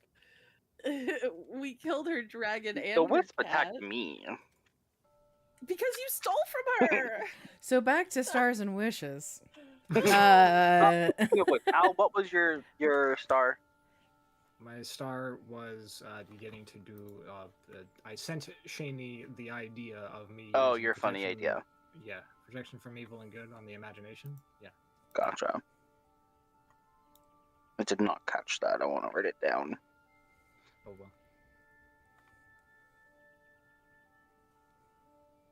There's definitely, and I'll peek behind. I took a little bit of DM creativity of how you got your stuff back. There's a different mechanic that you guys were supposed to get it back, but I like pushing storylines better and being able to when, especially in a whimsical world, people being able to see things that other people can't. I think it lends to pretty cool scenes that can happen, like what we just experienced. Yeah. All right. Who's next? How do we want to go? Go ahead. This is just more of the long-going thing, but Swear to God, if you say Victor was Gordon. going on his... No! Victor's entire, Alice in Wonderland moments, you know? Getting smaller, going through the the mouse door, fighting a cat, fighting a dragon, and at the end, getting his lost book. Just that as a whole. Is that what your missing item was? Yeah, maybe. Oh, Mm-hmm. A missing copy, a very nostalgic copy of Alice in Wonderland. And your wish? For things to stop attacking us. Welcome I to think once D&D. we leave the cottage, it'll be fine. Oh yeah, totally. Sure. That's how that works. Yep. No, you know, I do want more attacks. Attack me more once I start properly raging. Attack me. Please. Oh, I can make that gotta happen. kill a heart attack. I can make that happen. You got it. I don't like the way you said that. You got it. I can do that. I'm gonna start charging you I like it. gold per spell slot I use to heal you. Oh my God. Please do. Okay, hospice. All right. I'll pay you in bronze dragon parts. I will Oh my accept God. both. All right, Halder. You spoke up. What's your stars and wishes? Star was definitely the little sneaky bit. Oh my Dragon God. heist. It's my star. Yep. And Wish. Oh. Kind of like a 2-for-1. yeah. Kind of to piggyback off of Victor, like the more attacking. I like attacking. Yeah. And also to get out of this cottage. I would like to leave now. Yep. That is fair. Danger. All right. Who's next? My star was also going to be Halder stealing the dragon parts. That was such a good use of the golden cupcake. Oh my! I thought Hilarious. my brain went to because you're a new player. I thought in your head you're like, if I go invisible, does that mean I can see invisible things? So I was like, oh, I hope he doesn't, like, if it happens, I'll walk it back and we don't have to use it that way. But then the instant that you're like, I'm gonna sneak downstairs, I was like, oh my God, he put himself away from the party to, like, out of sight, out of mind. Oh, Halder, I see you. Party doesn't, but I see you. That's amazing. I was kind and of thinking the seeing invisible thing, but I was like, no, that won't work. Yeah, that's fair. Sorry, Pesto. No, you're good. And my wish is that I didn't get a chance to do it today, but I thought of like a story thing to go with my Fortune's Favor spell, and I really want to be able to use that. So I want to have a reason to use Fortune's Favor soon. Okay. Noted. I think Vaughn, are you last? That would be me. I don't know. This one's a hard one for me this week. That's what she said. Probably I'm gonna have to say it's probably the moment Vaughn got his core thing back. I think Mhm. him being able to keep secrets and like tell lies once again is gonna play a massive role in this somehow. So that's definitely my star. As for my wish, this is gonna sound strange because like Vaughn doesn't know that like his existence came from a hag. So like I almost want like something, not like full disclosure, but like almost I don't know how to explain it. Like, I want something to start with that. Why do you think I made string come out of your mouth? Oh. Oh. Ah. Okay. Well, then that worked. But yeah, I don't know, like, maybe like a discovery journey is kind of like how I'm imagining this. Like, just like something to kind of trigger like his desire to want to know more. If that makes sense. Totally. Which, I mean, obviously the string is going to do that, but like, yeah. I have plans. Don't you worry. Amazing. All right. I think that's everybody. Yeah. Wonderful. Yeah. All right. Inspiration.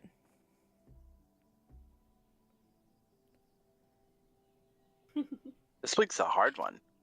I know, right? There were We so had it many. last week. Last. Yep, last session was Kyle. Session before that, I think, was Pastel. Yes.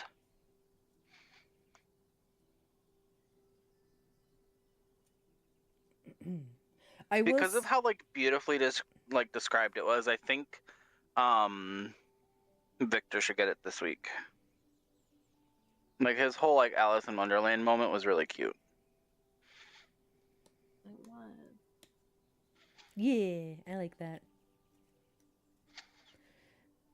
I was gonna suggest either that or, you know, as much as it does suck to have like, man, this party member keeps touching shit, it's making shit happen.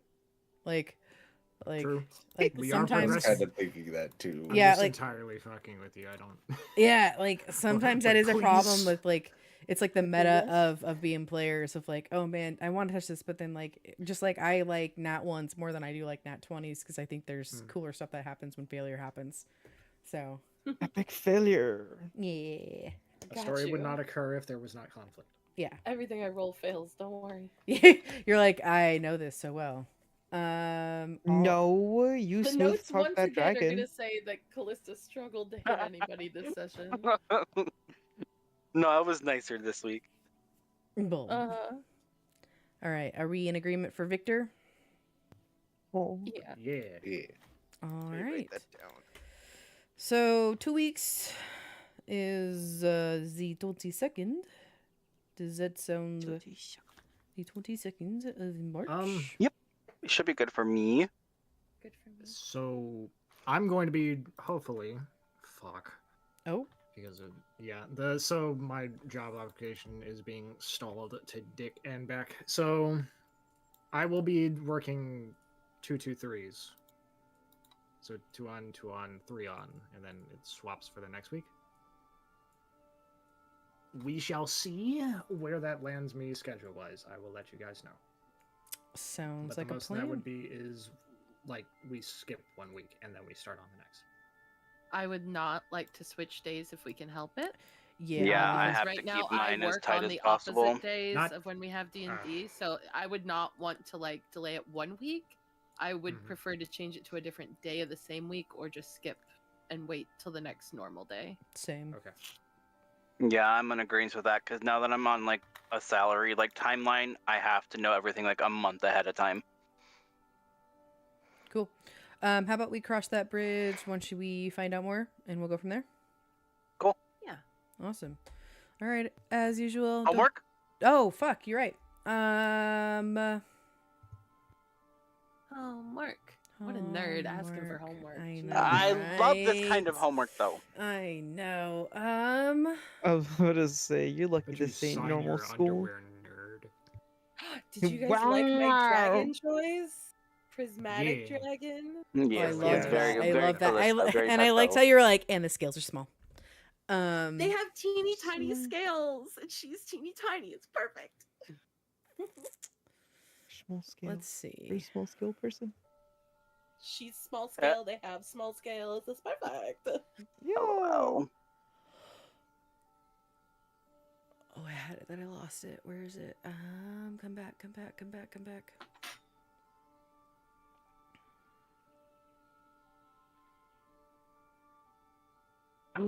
wait, I'm Oh. changing my star. Oh, okay. Yep. Go ahead. What are you trying to change it to? Yvonne's knock moment. Oh, dude. I Freaking you got literally knocked. okay.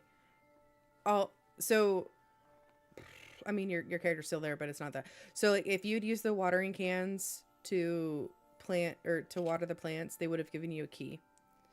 Wow. Oh, I thought they were gonna turn into monsters because No. we couldn't see them. Yeah. I'm so scared. So they would have given you a key to unlock the chest in the corner, and then literally with how your party is built, without knock, you would not have been able to get into where you guys are now. So literally, Oh, screaming. yeah, literally came in clutch. What if your character ever snuck out of the house as a kid? Why? What was the reason? Okay. And did they get caught? Like what happened? Did anything interesting happen? I know your character wasn't a teenager per se, but like there could still be reasons why your character like snuck out as a kid, especially during like medieval times. So it's almost like it's my entire backstory. It's almost like that. What? I would say kind of like with this trend, what was the first the first time? Because I always feel like that's very impressionable, right? So first time sneaking out of the house and why? Ooh. All right. As usual, I'm gonna take off, but don't take that as a sign as you guys have to leave chat. But I will see you hopefully in 2 weeks. Amazing. Yeah. Bye. Thank you, You're Shaney. welcome. Adios. Adios. Thank you. Good night. Goodbye. All right, guys, that's going to be it for me. Thank you so much for hanging out with me tonight. Super appreciate it. Please remember, be kind to yourself, drink water, and I'll see you folks next time. Good night.